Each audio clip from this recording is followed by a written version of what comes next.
There's no strangers here, just friends you haven't stalked on Facebook. The Late Night Alternative with Iain Lee on Talk Radio. Yes. Here's Paul from Liverpool.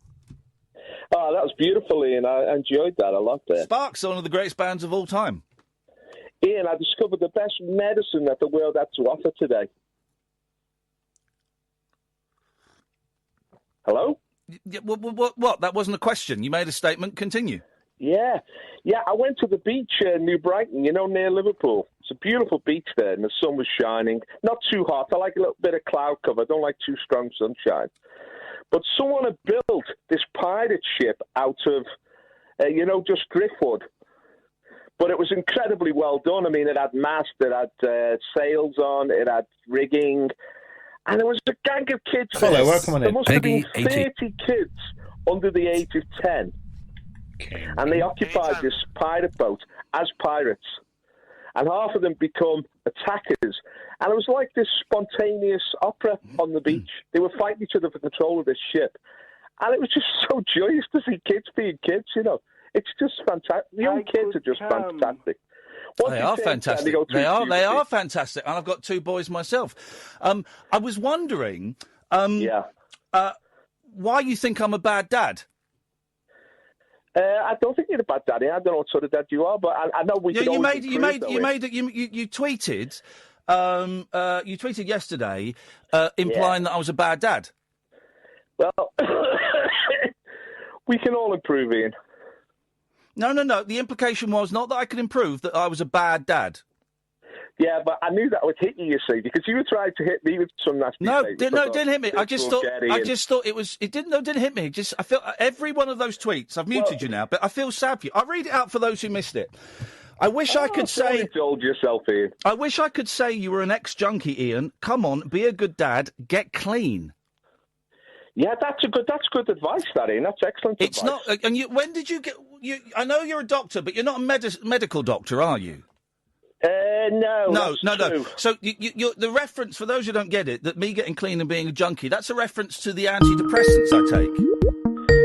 Well, I mean, I know you get very defensive about these, Iain, but it would be better for you if you got off them, I think. No, it wouldn't, because it's my medicine.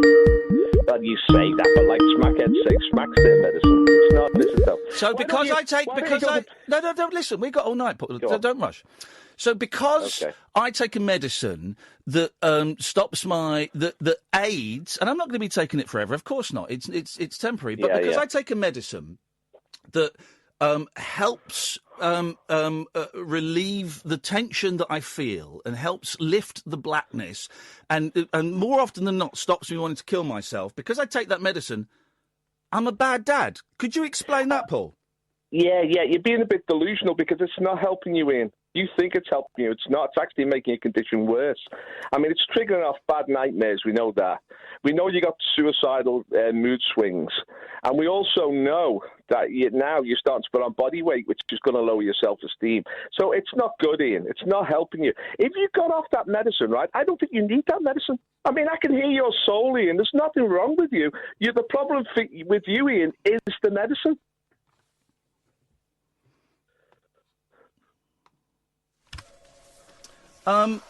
Return serve. Yep, okay, sure. Far-right politician...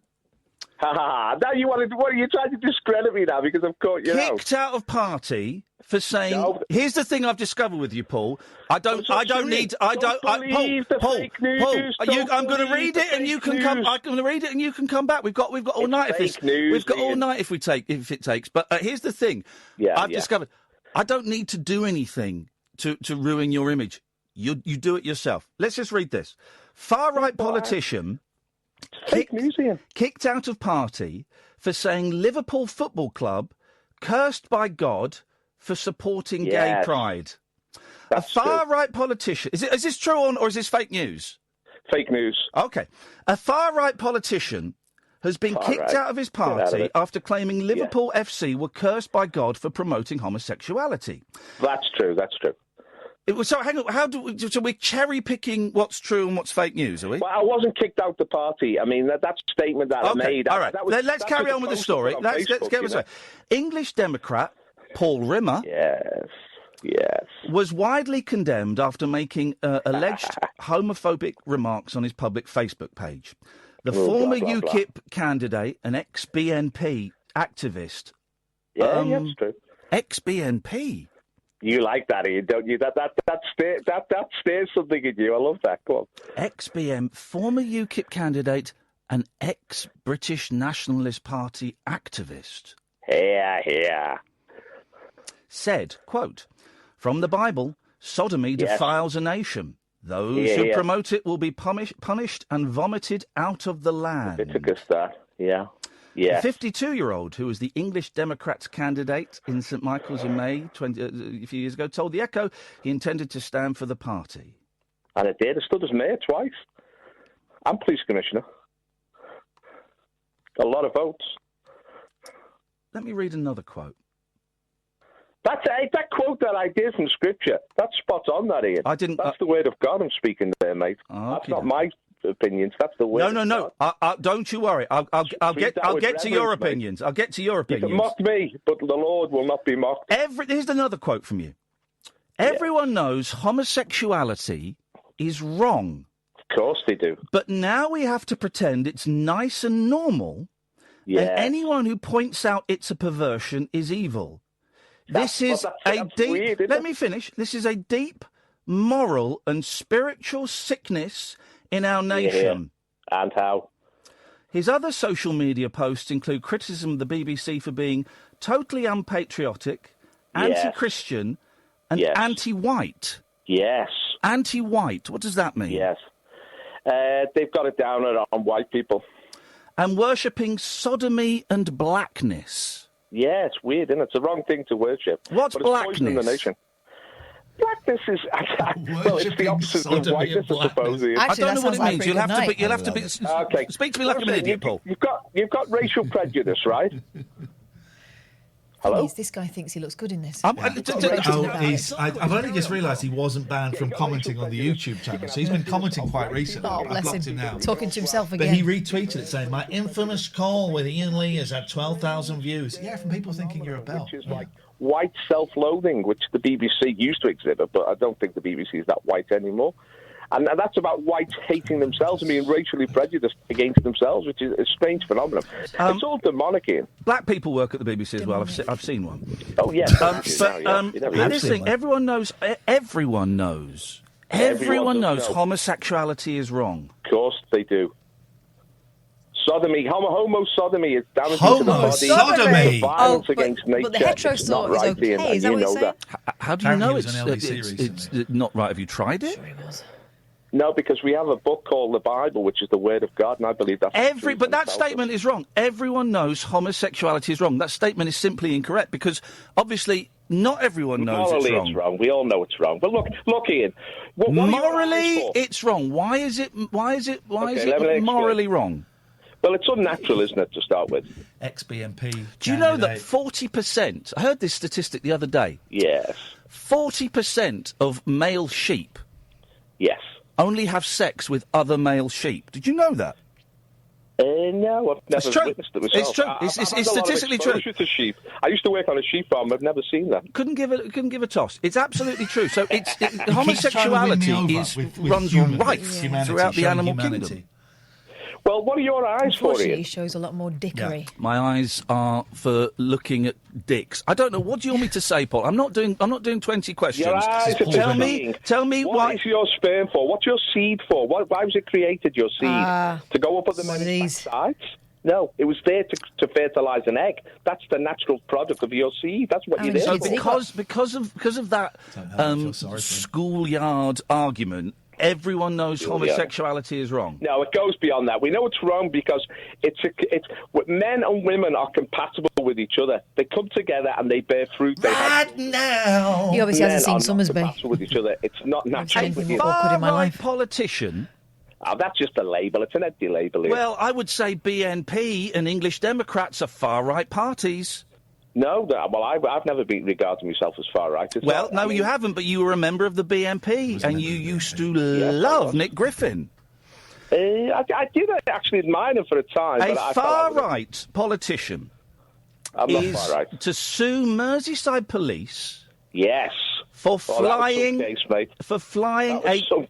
me finish, Paul. For flying a gay rights flag above a police station. Flag, just a gay flag. Gay flag. Oh, they can be gay, can they, flags? Does gay come from good as you? This is what Allan Beswick has been saying quite a bit recently. There's all kinds of theories. The one I heard more recently was on the Old Pro podcast, I think, or it might have been Kate Leicester's book. But people would ask, it was sort of code, people would ask for a gay pub. Right. Because if someone asked for, a jolly party, people that didn't know would just go, yeah, it's a good party. But people that knew. Right. But where did the word gay come from? I'm not sure. Well, no one really knows. Because I'd never heard the good as you, and Beswick's been saying it as gospel a lot recently. Anyway, onwards. 0203 286 6370. Okay. Yes, fine. On International Day, again... Rimmer's career with us started quite charmingly, and then he did a phone call about how on 9/11 he stepped out into the streets of Liverpool and loads of people of colour, black people and Arabs, were cheering. I said, well, that never happened. No. Yeah, the streets were full of them. Nah, mate. Must be tricky being a massive homophobe with the surname Rimmer. Yeah, exactly. Do you know what your name means? That's probably why he's upset. Oh, I'm sorry. Let's have a listen to this. I'm good. We had done a bit of research to get him. We did a bit of work to get him here. Phobic remarks when confronted by the Liverpool Echo. Hey, you've done a lot of good research here, Ian. There we go. Let's have a listen to this. This is a reporter phoning you up. Let's have a listen to this. This is good, this. Go on, Ian. Let's play. Hang on a minute. We're going to play it. Rock and roll. Hey, now you're singing Gary Glitter. Calling because someone had forwarded a bunch of screenshots from Facebook with some posts by you, which very dodgy, to be honest. One of them says all the Muslims are going home and we can all relax again. Just in case you missed it, there's a post you've put. I think it's Twitter. All the Muslims are going home. And we can all relax again. What do you mean by that? Relax. Well, he's singing "Relax" by Frankie. They're about gay sex. Oh, look. Relax. Freud would have a field day. That's about gay sex. That song, Paul. Yes, I know that, Ian. I'm not naive. You know that. Yeah, I think obviously. I think it's got to be a form of mental illness. It makes him feel important, doesn't it? Yeah. And so we're under threat, Ian, and if they went home, we'd all relax and we know we're under threat. Okay. Anyway, enough! This is for Paul! Here we go. Everybody join in if you're happy and you know it. No idea why it's coming through that speaker, but... Two lost lambs, old man, found a man, not a man, understand, he's the devil's son of salmon, hey, found a load of pain. For Paul! Top birds overhead, nipple is rug burn, demon drag, in two places we got to burn. There's a terrible delay on this when Satan, can you hear you did for the podcast, so I keep cutting it out. I'd just like to give out praise today. I don't think there's a delay. There is, it's awful. Is there a delay for you guys? Because if there's not a delay for you guys, then there's not a delay. It's hot. It's very hot. Oh. There is one, because I listen There to is a delay for you. Day. There's a delay. Yeah, So embarrassing, is there always a delay? Well, what's the point of us? How is that possible? Yeah. I'm having terrible trouble with this headphone. This socket is broken. Got to hold it. Tiny delay. No. I live in Hove says no, delay. So no, it's not all right. Your sister, delay. Do you believe your sister, or I live in Hove? Or Mandy, not always a delay. Harsh Singh says he's tiny. My sister says there is always a delay. Yeah. If you just, my sister, there's a Christmas present for you over there. Yeah. That's the accolade way. I'm surprised those boxes haven't been ripped open. Well, my boys are very well trained. No, I don't mean the boys. I mean Georgios is over there having a go at my box, so to speak. Good evening. It is big up my sister. Big up my sister Glitter Kitty 70, who I think your presents are under my tree. I think I'm still going to see sort of around the 27th.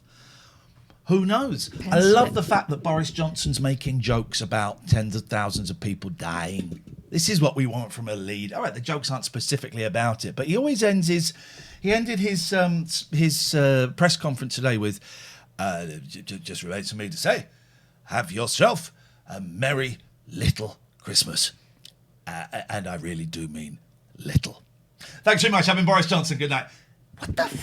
What? Well, you know my theory about him. He's a bellend? Well, he's more interested in being popular and liked than he is about doing the right thing. He is... Full stop. Instead of being the Prime Minister and Prime Ministerial, he's playing that guy that hosts Have I Got News for You sometimes. Yeah, he's a turd. Why are you doing... He's a turd. Why... Yeah, jolly careful. Be jolly careful. Why? Listen, why... I know why, because people thought it'd be fun. Can't someone go and watch All the President's Men? You get the reference. I'm not going to say it out loud. So, someone hypnotises somebody to shoot the French president.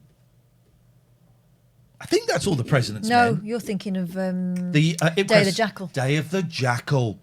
The Day of the... Hey, I want to talk about our sponsors.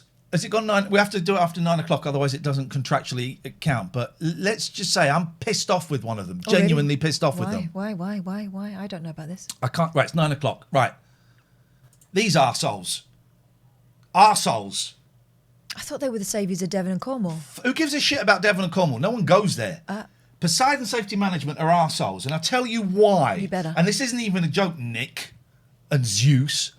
I was watching a movie on Netflix called Poseidon. It's a documentary about a ship that these arseholes used to own.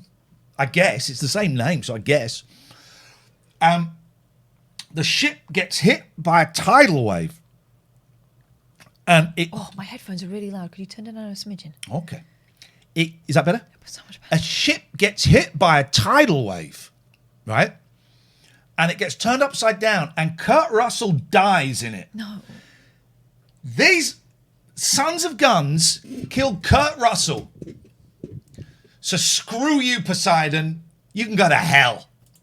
GElaw.co.uk, their new logo is I am so effing bored. In this marriage. So if you are, give Richard Gregorian a call. He will get you out of it as smoothly as possible. Yeah. Abby-care, there's two of me because it's Abby-care. Everybody knows that I'm Abby-care. Abby-care gets 25% off of your drug treatment if you mention that you've heard them here. Go to abbycare.co.uk. And I just have to say, we are not advertising JPE Records until Thursday and Friday. Thursday and indeed Friday. What on earth does this mean, Sparky 205? 2005. They said doctors are giving out vaccines. They're not. The clinic is out. Found out today. What the hell, Sparky? That doesn't make any sense. Are you talking about your local doctors? They said doctors are giving out vaccines. They're not. They're not. The clinic is out. Found out today. What the hell do you mean? We need more information. We need a couple of full stops in there. We need more information, please. 0203-286-6370. We missed a phone call. Who could it be? We're going to find out. Oh, hi, it's Dan. Just to confirm, I have invested all my money in cheese balls, and so far it's not awful. Want to see what it's like when I bring some tubs to my landlord for rent. Good luck with that. Thank you. Who was Tubbs? Crockett and Tubbs, Miami Vice. Thank you, Cozy Bug. Never seen Miami Vice. Hello. Have you ever seen Miami Vice? Hi, is it Ian? Yeah, have you ever seen Miami Vice, the TV series, not the movie remake? Have I seen Miami Vice?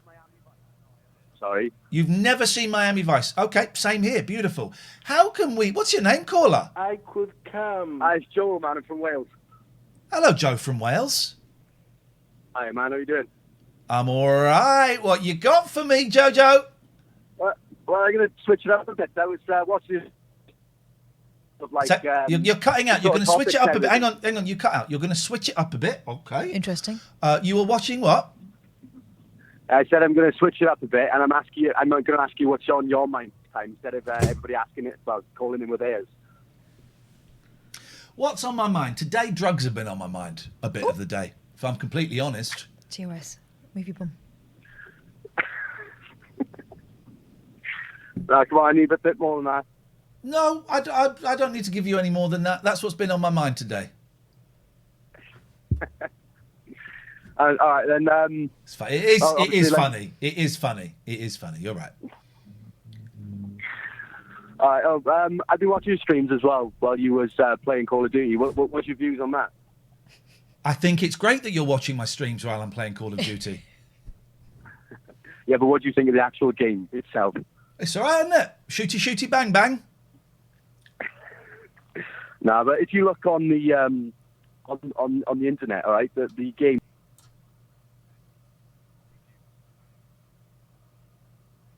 Moment. Okay, well, I've not really played much. I enjoy it. I was wondering how they were allowed to use Ronald Reagan in it, but that was my big question. But I've enjoyed it. Cool. Do you? Well, so it's just like. Okay, well, don't play it.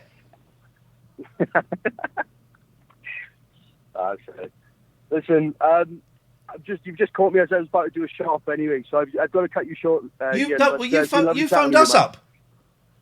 Yeah, I know, but then you called me back, so I thought you weren't going to answer. So we won't bother next time. 0203 286 6370 is the telephone number if you want to give us a call. You're very welcome. He was chuckling away there, wasn't he? I was wondering when the punchline was going to come. She prefers this. This is Pat's. I call her one of the babies. Sarah and Georgia, the babies. They're a year old now. What are you staring at? She prefers Catherine. Every time Catherine comes over, she comes and gives. Bye. Heavy-footed. She's so tiny, but she's so heavy-footed. Heavy-footed. Yeah, I've been thinking about drugs a lot today. That's the way it goes. That's the way it goes. But I grasp myself up. But yes, that's kind of been on me a bit. But I grasp myself up. It's nice to be comforted by callers like that, so that helps. That helps. 0203 286 6370 is the telephone number. If you want to give us a call, thank you so much indeed, Sofa Bum. And Ollie has resubscribed for 19 months. Flipping heck. Cozy Bug, new to this, is hosting us. Jody, thank you for the follow. No big boy news. No big boy news. We were going to do Hoodo, or a variant on Hoodo. Or hide and seek. Hide and seek. I do like the idea of having a kind of competition where it's like a quiz or something, and we've got 6 people, and you didn't make it through to round 2. We say goodbye to you, Sarah. You're gone now. So something like that. But in all honesty, we haven't planned anything for tonight. I tell you what, it's the last week of term. Yeah, we feel like bringing colouring books in. It's the last week of term. I mean, tomorrow we've got. I've got to take all of the merch off of our website because it's gone now. Well, you can order it now, but I'm going to take it off tonight, so you won't be able to order. Not the clothes. The clothes are going to be there. The pins and that. They're going. We're going to burn them. Actually, going to burn them. Well, so we've got to do a mail out of that tomorrow. And I was thinking of that could be the stream. Could possibly be, yeah. Who's this calling at this hour? Let's find out. Hello. Yep, this phone number does work. We do answer it. Hello. Hello, Ian. Just a quick question. My mate Joel has heard... Is he the guy that just called... Oh, they hung up. Oh. Wonder what they really want to say. I bet it's about people of colour or bums and willies. Thank you, Ming, for the subscription. I bet it's about something like that. So, we're coming to the end of the term. We are going to have next week off, although... I'm probably going to do some gaming streams, and I might do a couple of daytime friends. By the way, my $10 and above patrons this month, they've had about 6 or 7 podcasts, exclusive. Wow. Exclusive. Head over. And I think, I don't know, if you sign up to, like, say you sign up to the $10 or the $20 Patreon, do you get access to everything that you would have got access to at that level that's come out already? Because if you do... That is insane value, and I need to look into that. Patreon.com/Iain Lee. But so we're off. I'm probably going to do some gaming streams next week because I do want to play that Call of Duty. It's set in the 80s. And I do wonder how they're allowed to have Ronald Reagan in it. Well, he's not alive anymore, is he? Well, yeah, but surely there's a copyright. So the image, only in the image. He's a historical figure. I don't think there is. It's a strange one, that. So I'm going to do that. I might do some... I'm going to call them Making Plans for Nigel. That's not what they're called. not Groundhog Days. Daytime Friends. Might do some of those. Yeah. But there will not be any official the late night alternatives. Who knows? We might find each other and go on board. Should you want to jump online for an hour? But tomorrow's show, Catherine, what's different about tomorrow's show? It's going to be in the afternoon. 2 o'clock? Yeah, why not? 2 o'clock in the afternoon, because we are going out in the evening, and my 10-year-old found this hilarious. So did mine. For our work's Christmas party, probably at Nando's, maybe at Wagamama's, whichever has got the shortest queue as they're next to each other. We have had a lot of chicken lately, so I'm up for a change. But Nando's is so very good. Yeah, I mean, they're both brilliant. They're both brilliant. So tomorrow we're going to package up all the posters and stuff we got to send off. We're going to do the show at 2 o'clock. Look at that. Oh, disco Where rings. that's come from. You know what? A grey marl is very unforgiving of a disco ring. Yeah. I was going to wear my new shirt. I'll wear that tomorrow. Dress up smart. So 2 o'clock. 2 o'clock. And if I can work out how to... Maybe we might play it as a repeat tomorrow, but I don't... That's tricky, because then I've got to set the ads and stuff. And then we are on New Year's Eve. Yeah. 8 till 1 at least.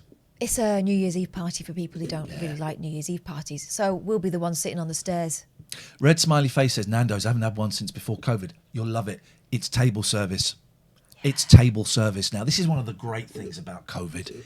It's table service in Mackie D's. A lot of Mackie D's now. KFC, you can order like at home. Then when you get there, you press the button, say you've arrived. And as you walk in, if you time it right, 256, over here. You time it right, you walk in as they're calling out your name. Beautiful. That's living, isn't it? That's living, all right. So tonight we haven't really got anything. I thought maybe we could have a little look at this. I'll hold this up and my sister will go, I just got that for your Christmas present. Lynne Perrie, Secrets of the Street. Now, it's the book they could not ban, but I wonder if anyone actually... All books are the ones they couldn't ban, surely. Tried to ban it. Oh, look. Look at that picture on the back. This is what a star she is. She's on the back. She's making a phone call from her car. Yeah. That's what a star she is. She is making a phone call. Come on, focus. Come on. That's it. You'd like to borrow it, Joe. Well, what they said about Lynne Perrie. Daily Express. Lynne Perrie's Poison Ivy is the heart and soul of Coronation Street. She is the real uncrowned queen of the street. Wow. Marty Kane. Lynne is brilliant. A very, very funny lady. One of the funniest I've ever met. I look on her as my mentor. That's when you ask a mate to write something and they just write bollocks. The Sun. She's wonderful, funny, witty, wise, and more honest than anyone you've ever met. And more honest than anyone you've ever met, The Sun. News of the World. Same voice. By talking so frankly about her own misfortunes, Lynne has made it so much easier for ordinary people to cope when the unthinkable strikes. She's a gutsy lady. What? And the Sunday Times.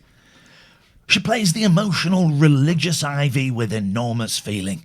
A great actress. So, Ivy's on one page here described as poison ivy or emotional religious. Poison ivy. Poison ivy. Oh, we didn't do the rest of ours. Oh, we did do all the sponsors. Yeah. One of the chapters is called African Adventures. There we go. Could be a little bit racist. I bet it is. There we go. Let's go. Let's. I may have to do a voice at some point. Don't you dare do mine. Here we go. Chapter 7, African Adventures. My trips to Africa were literally orgasmic. No. Yes! I knew it. Here we go. Racy and racist. The best of both worlds. It was the air... Oh, flipping it. What a chapter we've picked. You do it. You'll do it much better than I ever could. My trips to Africa were literally orgasmic. I'm going to cough. It's not COVID. You're going to cough in the minute of the next sentence. Oh, my God. 0203 286 6370. Anytime you want to call in, guys. It was there at the age of 39 that I actually achieved my first orgasm. Ooh. While Derek and Stephen were on the other side of the earth, I was in heaven in the arms of an amazing lover. I wonder if she's gonna call him a black lover at any point. I visited Africa several times, but my trip in January 1970 was the most memorable. It was then that I discovered I had never managed an orgasm during a love life that spanned 26 years. Ooh. I got an awful shock when it occurred because until that moment I thought my sex life was satisfactory. I never knew you could have such powerful feelings. In those days, women's magazines were packed with recipes and knitting patterns, not the guides to sexual sensations you get in the glossies today. There must still be hundreds of thousands of women just like I was who've never enjoyed fulfilling sex. Suave cabaret compere Roy Douglas is the man I have to thank for opening my eyes, careful, to mind-blowing passion. He simply knew how to treat a woman. He was a beautiful lover. It was none of this wham bam thank you ma'am stuff which many women have to put up with. It was unbelievable. I even orgasmed on a bus as Roy talked to me. He was such a fantastic lover. Give us the meat. Give us the meat. Come on, King Mike UK. I was sitting there and he was telling me his plans for later that evening, and I just went suddenly, oh, I just couldn't believe it. All right, you're doing that. At first, I thought it must be the heat. The air conditioning had gone off in the bus. But in seconds, the feeling welling up inside me was unmistakable. It was an explosive stirring. But I'm dashing ahead again. Roy's remarkable deep voice was the first thing that attracted me to him. In fact, I heard his voice before I saw him, and I was immediately enchanted by the warmth and depth of tone. I'd just walked into rehearsals at the splendidly modern Civic Theatre in Johannesburg. Yes, a modern theatre in Africa. Ooh, I'd say. When I heard this heavenly noise, it was Roy singing, and it was a tremendously sexy sound. He was belting out, "Dear heart, wish you were here," and the words themselves are terribly moving. The song goes, "Dear heart, wish you were here to warm this night. Dear heart, seems like a year since you were out of my sight." Okay, Lino says, "No, I need this to stop. What with this and Edwina Curry, I'm not going to get any sleep tonight. No, not like that." I'd just arrived for the rehearsals and I joined the audience watching in awe. He looked like James Bond with lovely brown hair. You know, real hair, not like a wig. He was very stylish and he was wearing a loose-fitting pair of cream slacks and a neatly pressed white shirt. But I wasn't as taken by his looks as by his luscious voice. It really moved me. My music was next in line for rehearsing, so I got up and did my stuff. Hang on a second. Why would you write this in a book? Why would you write any of this? I just told her to write some stuff down, and she has. Okay, carry on. I did my stuff, the whole energetic routine. Afterwards, he came up and said, "My God, don't you move." I'm imagining his Sappho. It was mutual admiration at first sight. The love came soon after. The 10-week theatre tour we were booked on had 2 German acts at the top of the bill. The Gunter Karlmann Choir and a chap called Crazy Otto. The bombastic Germans,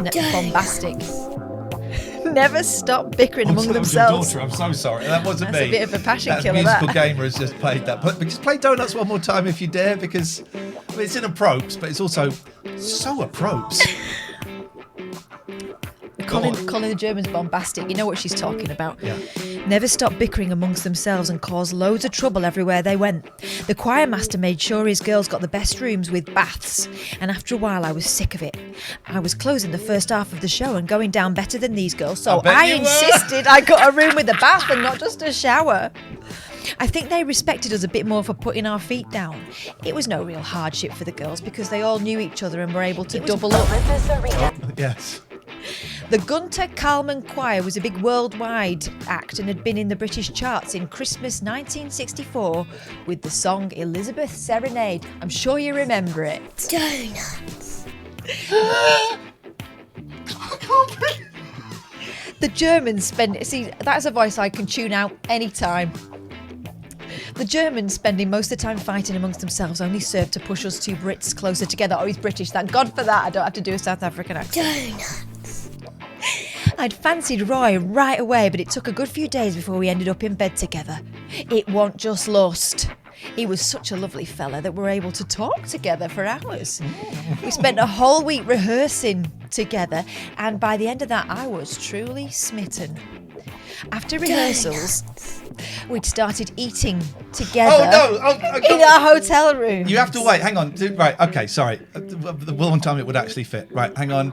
There's a slight delay. So you say after rehearsals, we'd started eating donuts together in our hotel room, and the more I got to know him, the more I fancied him. I shall never forget our first night of passion as long as I live. Oh, it was just like in the movies. He spent ages preparing me for the most wonderful sexual experience of my life. Some men get straight to it, but it was never ever like that with Roy. No. That night he called my hotel room to tell me they had sent the food to his room by mistake. I don't know if he planned in that way to seduce me. What with chips? She's from Manchester, mate. Or if it was a genuine error over the room numbers. Either way, we ended up in bed together. But not before the most romantic foreplay I had ever encountered. Roy had set the scene just right with roses in his room and half a bottle of brandy and a bottle of champagne to wash away any inhibitions. They were both laddered. No wonder it took him so long. It was different from my life at home looking after Derek and Stephen. I didn't have to cook the tea, iron his shirts or wash his underpants, let alone handle any smelly socks. I was used to pampering my family at home, but on the other side of the world, Roy was pampering me. It was such a big change. We just spent our time away from work relaxing. It really put you in the mood for love, and maybe I fell in love with the whole situation. On this evening, though, I don't know whether it was the effect of the drink or what, but I thought, Christ, I fancy him. I was missing Derek, but being in South Africa was like being on another planet. The inevitable happened, and on that very night, I orgasmed for the first time. Every time before we made love, Roy would take me in the bathroom. He would tenderly wash me all over. Oh, he wanted to make sure she was clean. Well, I bet she was greasy. He gave her a squaddy wash beforehand. Bits and bits. God, how romantic. It was ever so sensual, and he showered me with affection. That's a euphemism. He made me feel like a whole woman, and it were wonderful. Oh, here we go. Some more detail. Captain Sexy says, "Who's reading my diary?" Sorry, Captain. Someone sent it to us. At first, his lovemaking. Pete says, "Tonight will be forever remembered as the night Iain and Katherine finally found their Twitch voice." Thank you. His lovemaking was phenomenal. He could hold himself back for ages and ages before bringing me to my climax ever so expertly. Hope he put the loofah down. With Derek, it had never been this good, and he made me feel anger towards him. Although, in fairness, he knew no better, and neither would I if I hadn't taken that fateful booking in South Africa. Booking, she said. But life became so magical in Roy's company that it reached the stage where Derek never even entered my head. At first, I thought Roy was trying a load of old flannel. Well, literally he was. To get me into bed. But I soon realised it was just the way he was. If we were walking down the street, he would hold my hand and hug me and kiss me as we strolled. He was very demonstrative, something Derek had never been, and his desire to be by my side drove me wild.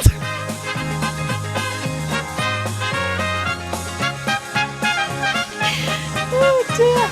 Very similar in tone to Limmy's book. Isn't it? Yeah. Really similar in tone. Oh, here we go. She's going to go back into her, history. It's going to get romantic now. Find the right music. Here we go. Got it. During my early years, I'd been loved and cuddled constantly. My mother and father were very much in love and not afraid to show it.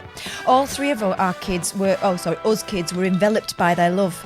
But since my marriage to Derek, I feel sorry for Derek because he's not there. He's never having made it off her with come. someone else. And now she's getting angry with him. Just because of some bloke who flannelled her down and then gave her one.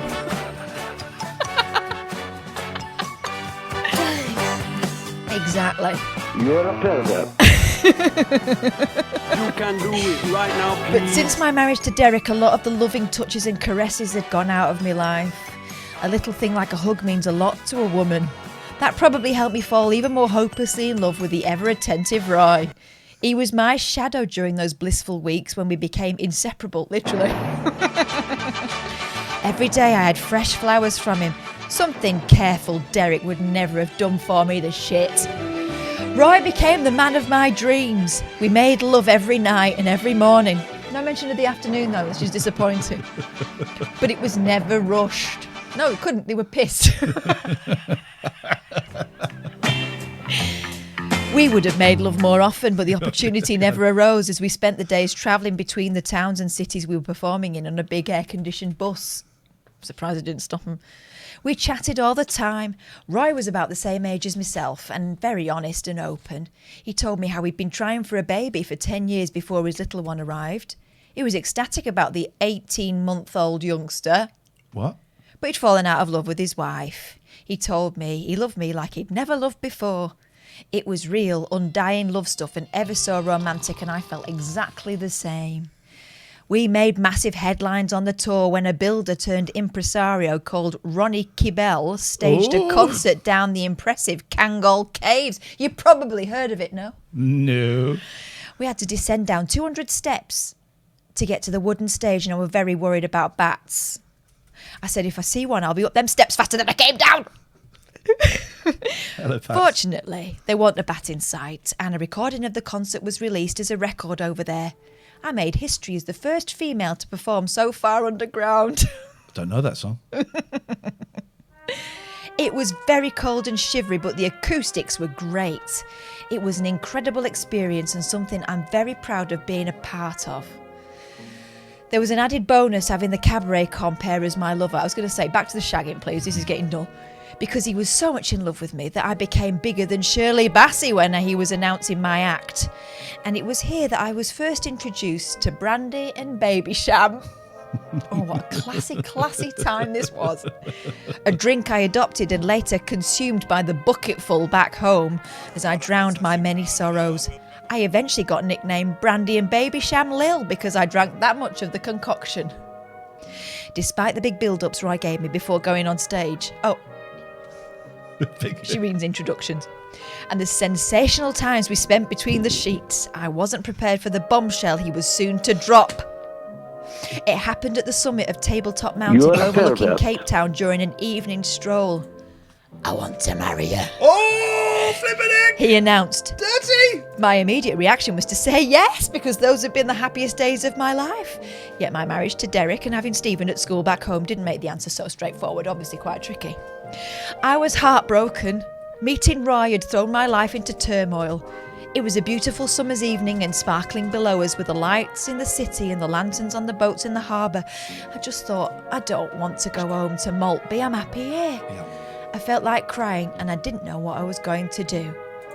Looking back now, I probably had a lot of stardust in my eyes and I had 3 more weeks of the tour left before I had to make up my mind. But Roy's doting over that beautiful baby of his really clinched my refusal. Yes, sod that kid. It's a sad story. Deep down, I knew I couldn't split up his family. Oh, isn't she good? So she shagged his brains out and then sent him back to his wife. She's got morals.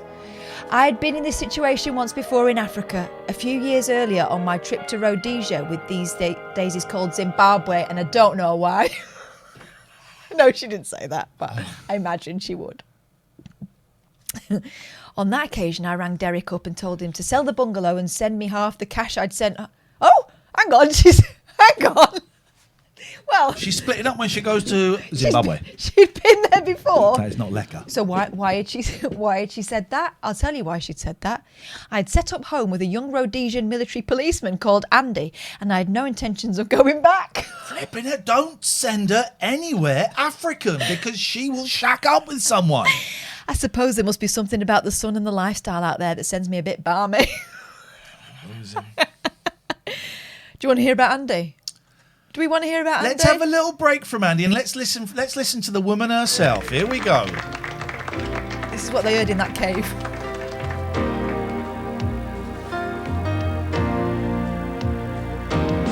Oh. Is that Kate Robbins? Oh, it could be, couldn't it? Oh, it is! It is! Is it? Yes! I only saw him once. Richard Madeley.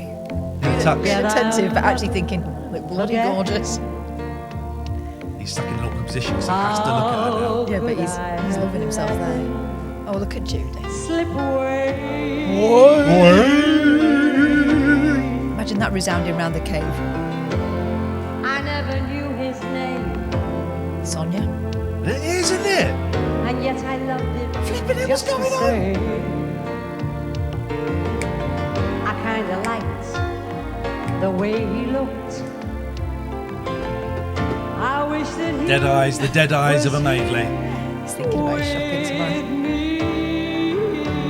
Oh. Yes! like ships in the night. No, that's not Kate. Thank God. Sailing out of sight. I'm never gonna see that boy again. Jesus. Ships in This the fits in with the story we just Ships heard. in the night. Shits in the night from her behaviour. I can't get over the flanneling down beforehand though. He would always wash her first.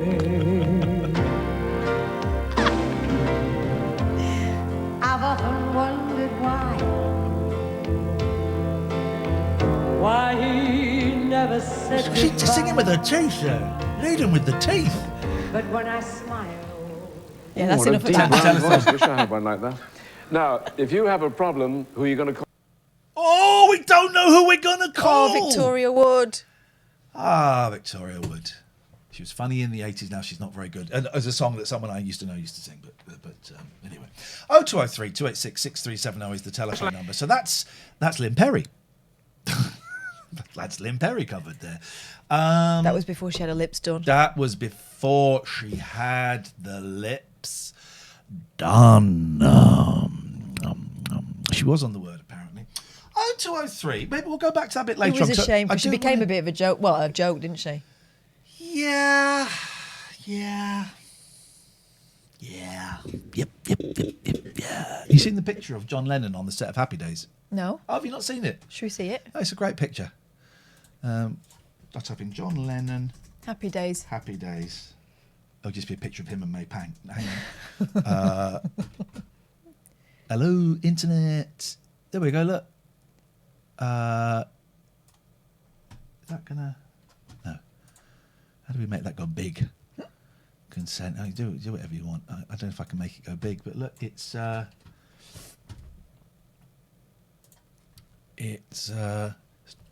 Ralph Mouth, Richie Cunningham, John Lennon, Potsy Webber, the Fonz, and Little Sean. Little Sean. That's a great picture, right? Yeah. John Lennon was a big Happy Days fan, so he brought his son Julian. Oh no, that's Julian. Gosh, yeah. What? Of course it's Julian. Oh my God, I apologise. But hang on, Julian looks half Japanese. He does. What's going on?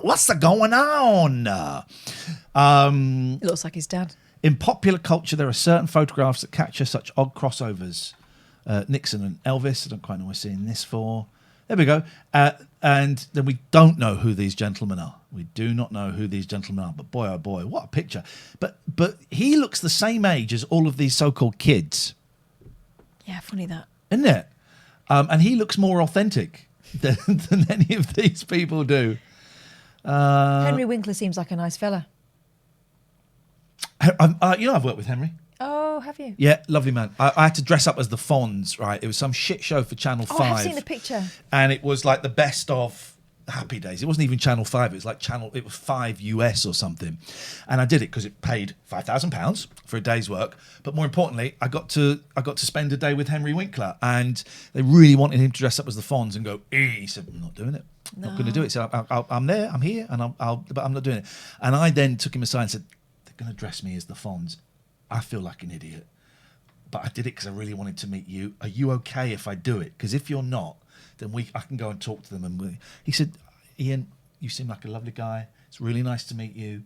I have no problems with you dressing up as the Fonz if you want. In fact, I would find it hilarious. So you wanted it. So there is a picture of me as a shit Fonz going like that. And Henry Winkler stood next to me. I don't know where that picture is. I saw him in Panto at Milton Keynes, right? Yeah. And he was Captain Hook and he was brilliant. He was obviously loving it, absolutely loving it. And I've heard him in interviews saying how much he loves pantomime because they don't have it in the States, right?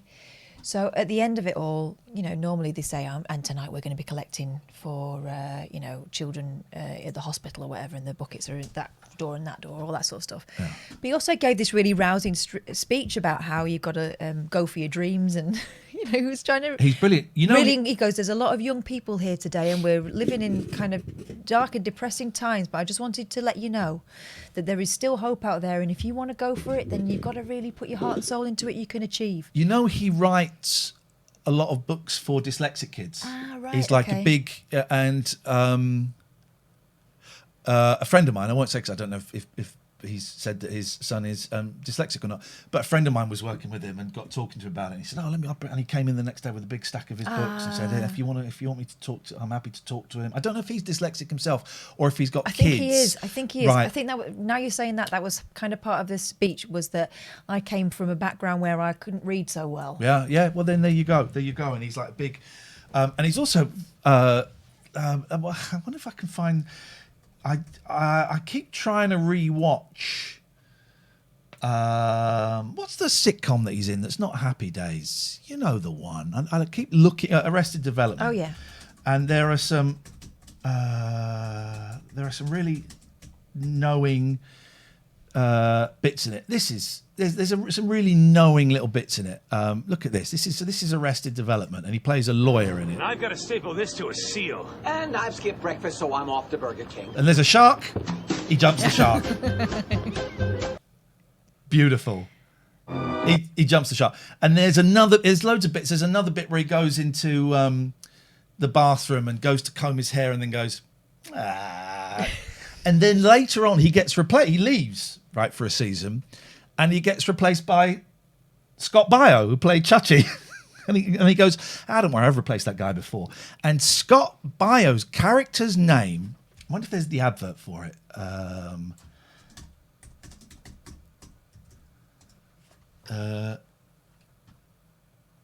Here we go. This is the advert for Scott Baio's lawyer's name.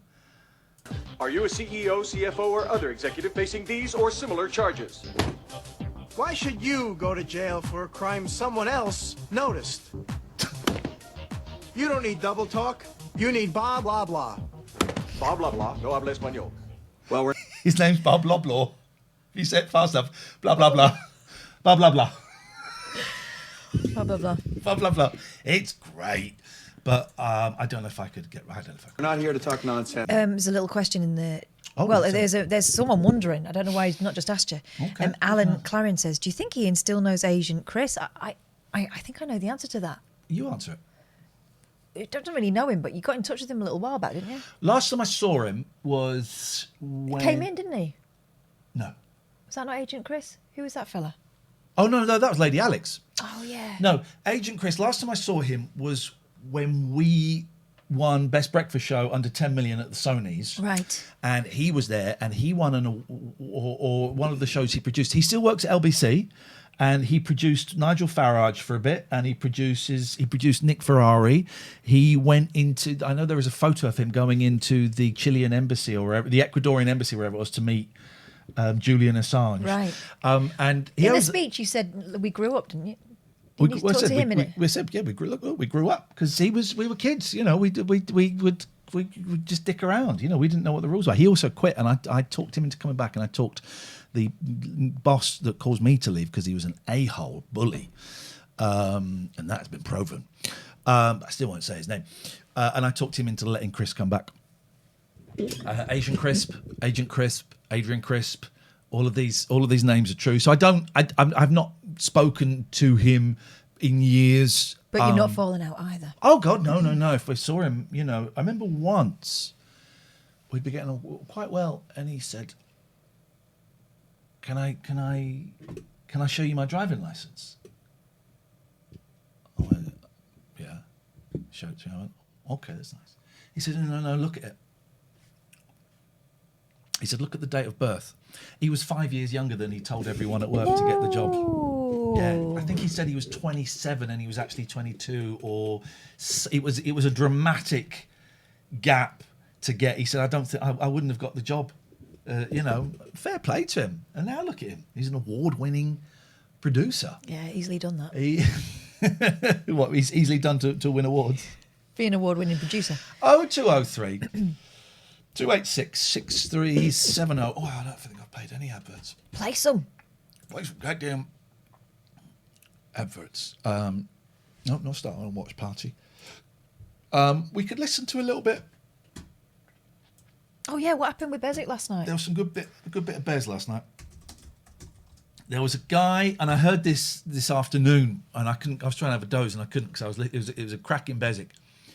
And there was a guy that phoned up and was doing banter with him. Oh no, don't. But it's the kind of banter where it's a bit mean at the other person, and I could tell he meant it. Yeah. He meant it, and it was really unpleasant. And then kind of his true colours came out. It was He was goading. Well, yeah, it was quite late. Let me just find it. 0203 286 6370. Thank you, Beth. Oh, thank you. Loads of people have sent money to our PayPal, and yeah, that's very appreciated. Very much appreciated. I'm going to put it in the chat. Obviously, it's a different culture here on Twitch, and we're not used to passing the hat around, but it's how it's done. So we're having to suck it up, so to speak, and ask.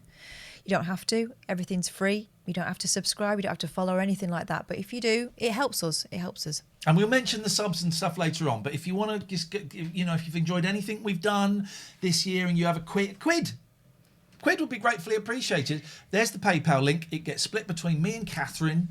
And it's kind of like our Christmas bonus. Loads of you have gifted, like so many people have gifted, and we have read all of your messages, and there's so many kind things, and some people have given a quid, some people have given significantly more. It's all great, it's all appreciated, but there is no pressure. No. Absolutely no pressure whatsoever. Spot Joes, thank you very much indeed. Especially at the moment where people are having times. a tough time. Listen, if you can afford it, that's one thing. If you can't, we completely get it. Just stick around. I mean, if you can't afford it, maybe look at ways you could save money elsewhere. What you're suggesting, they've all got big tellies and smoking habits. I think get rid of the Sky, ditch the fags, and maybe one of the kids. It's fine. Every time something comes through, it's great. We're just going to push it this week and next, and then we're going to kind of let it go back again. But it's because it's Christmas, and But you know what does help us? If you follow.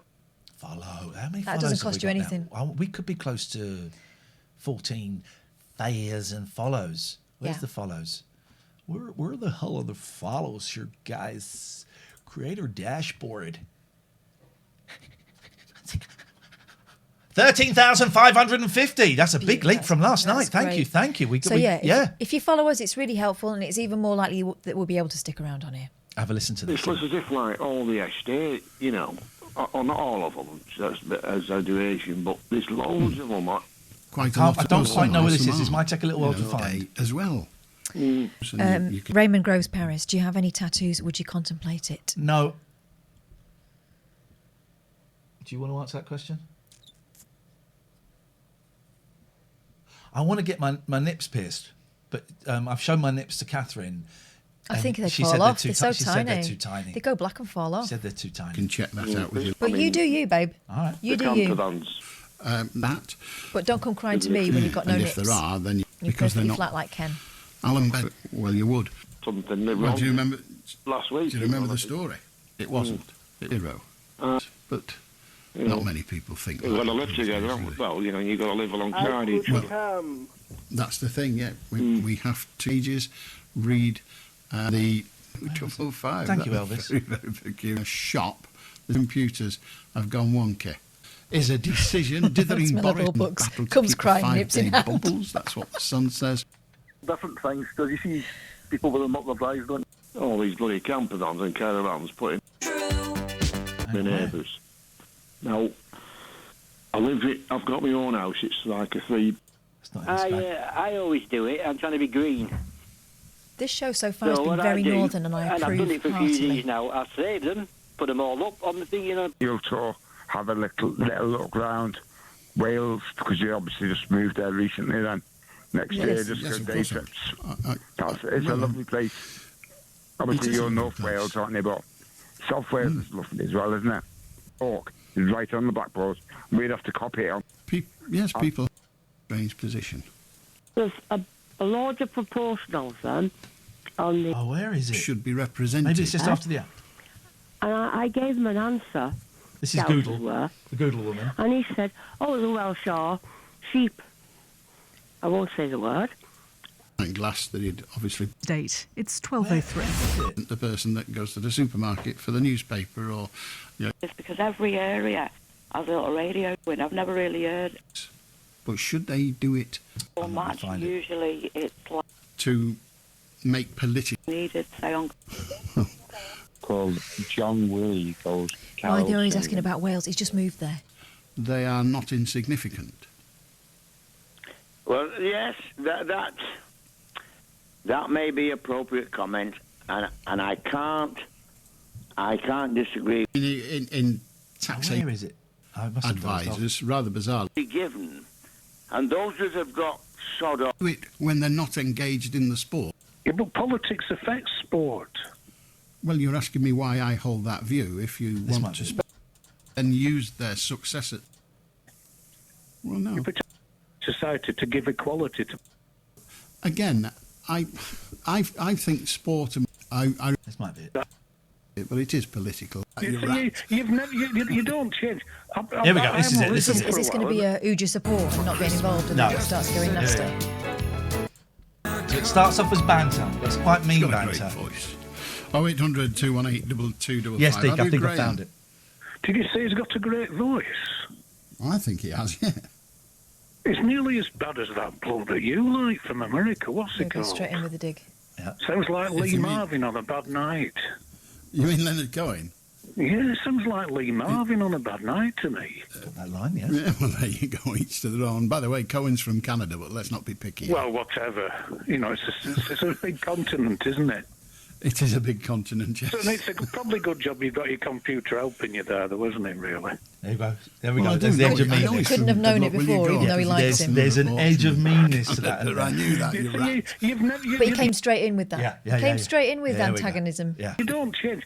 I haven't listened for a while, and somebody told me that you'd moved to Wales, and because a lot of people who live near you have started applying for council tax rebates.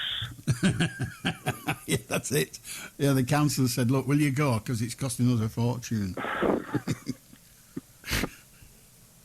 Fair enough. So how long have you been there? Since the end of September. Blimey.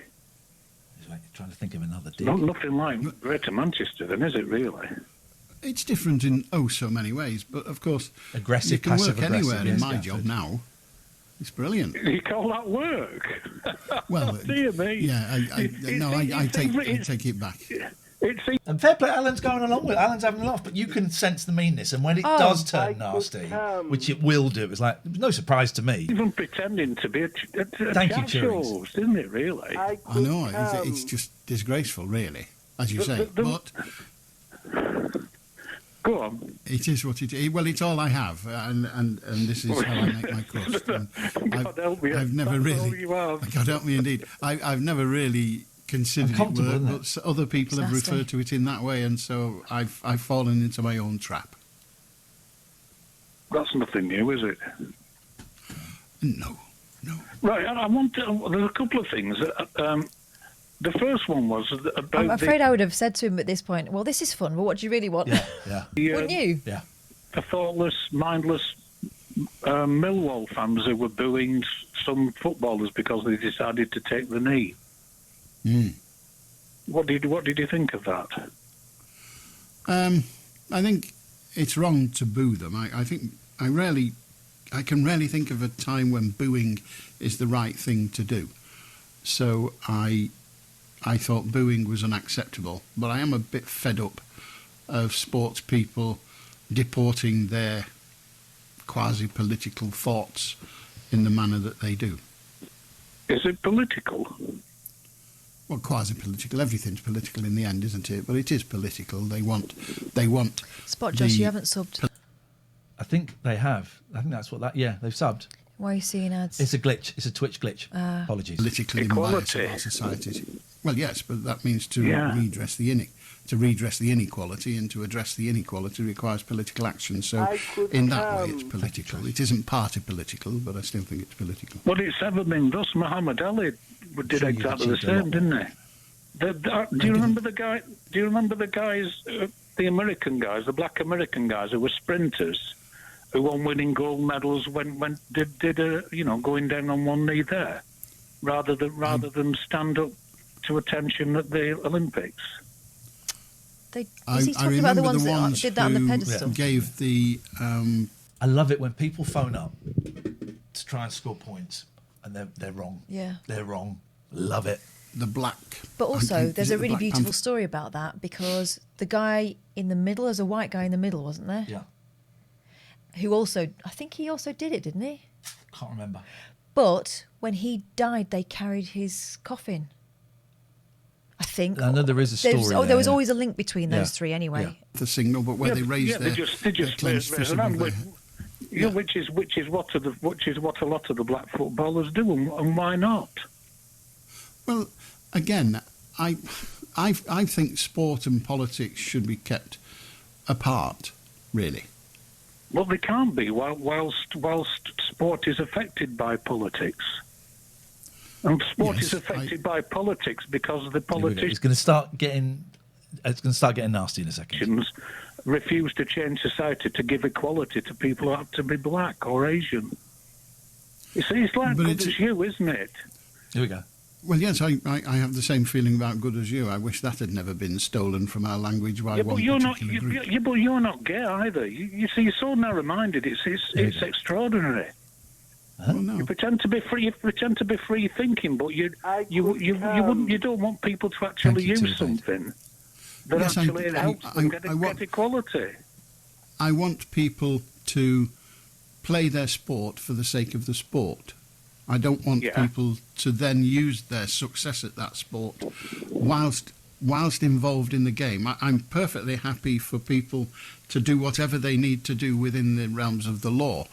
But I dislike seeing people taking the knee, although I support the endeavour. Why does it affect you? Why should you care? Well, you asked me my opinion, and I gave it. So I'm asking you why you've got the opinion you've got. Because that tone, and we've had callers like that. So that tone, you knew from the moment he started. We would have sussed it straight away. And I'm surprised that Alan didn't. Maybe he thought he could charm him out of it. Yeah. But he was. He'd come in swinging, hadn't he? Yeah. Believe that sport should do its level best to stay away from politics. Yeah, but politics affects sport.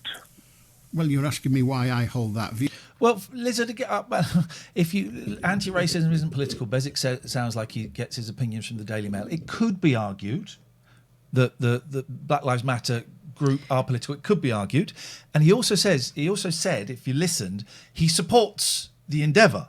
He just doesn't want to see it during a sports match. So I don't necessarily agree with that, but he to say he gets his opinions from the Daily Mail, I think is hugely inaccurate. If you want to spend time... I was thinking that perhaps for once you might actually change your narrow mind, but it's not going to happen, obviously. Well, it hasn't yet, but feel free to keep trying. Do you think Marcus Rashford does any good? I think he does, yes.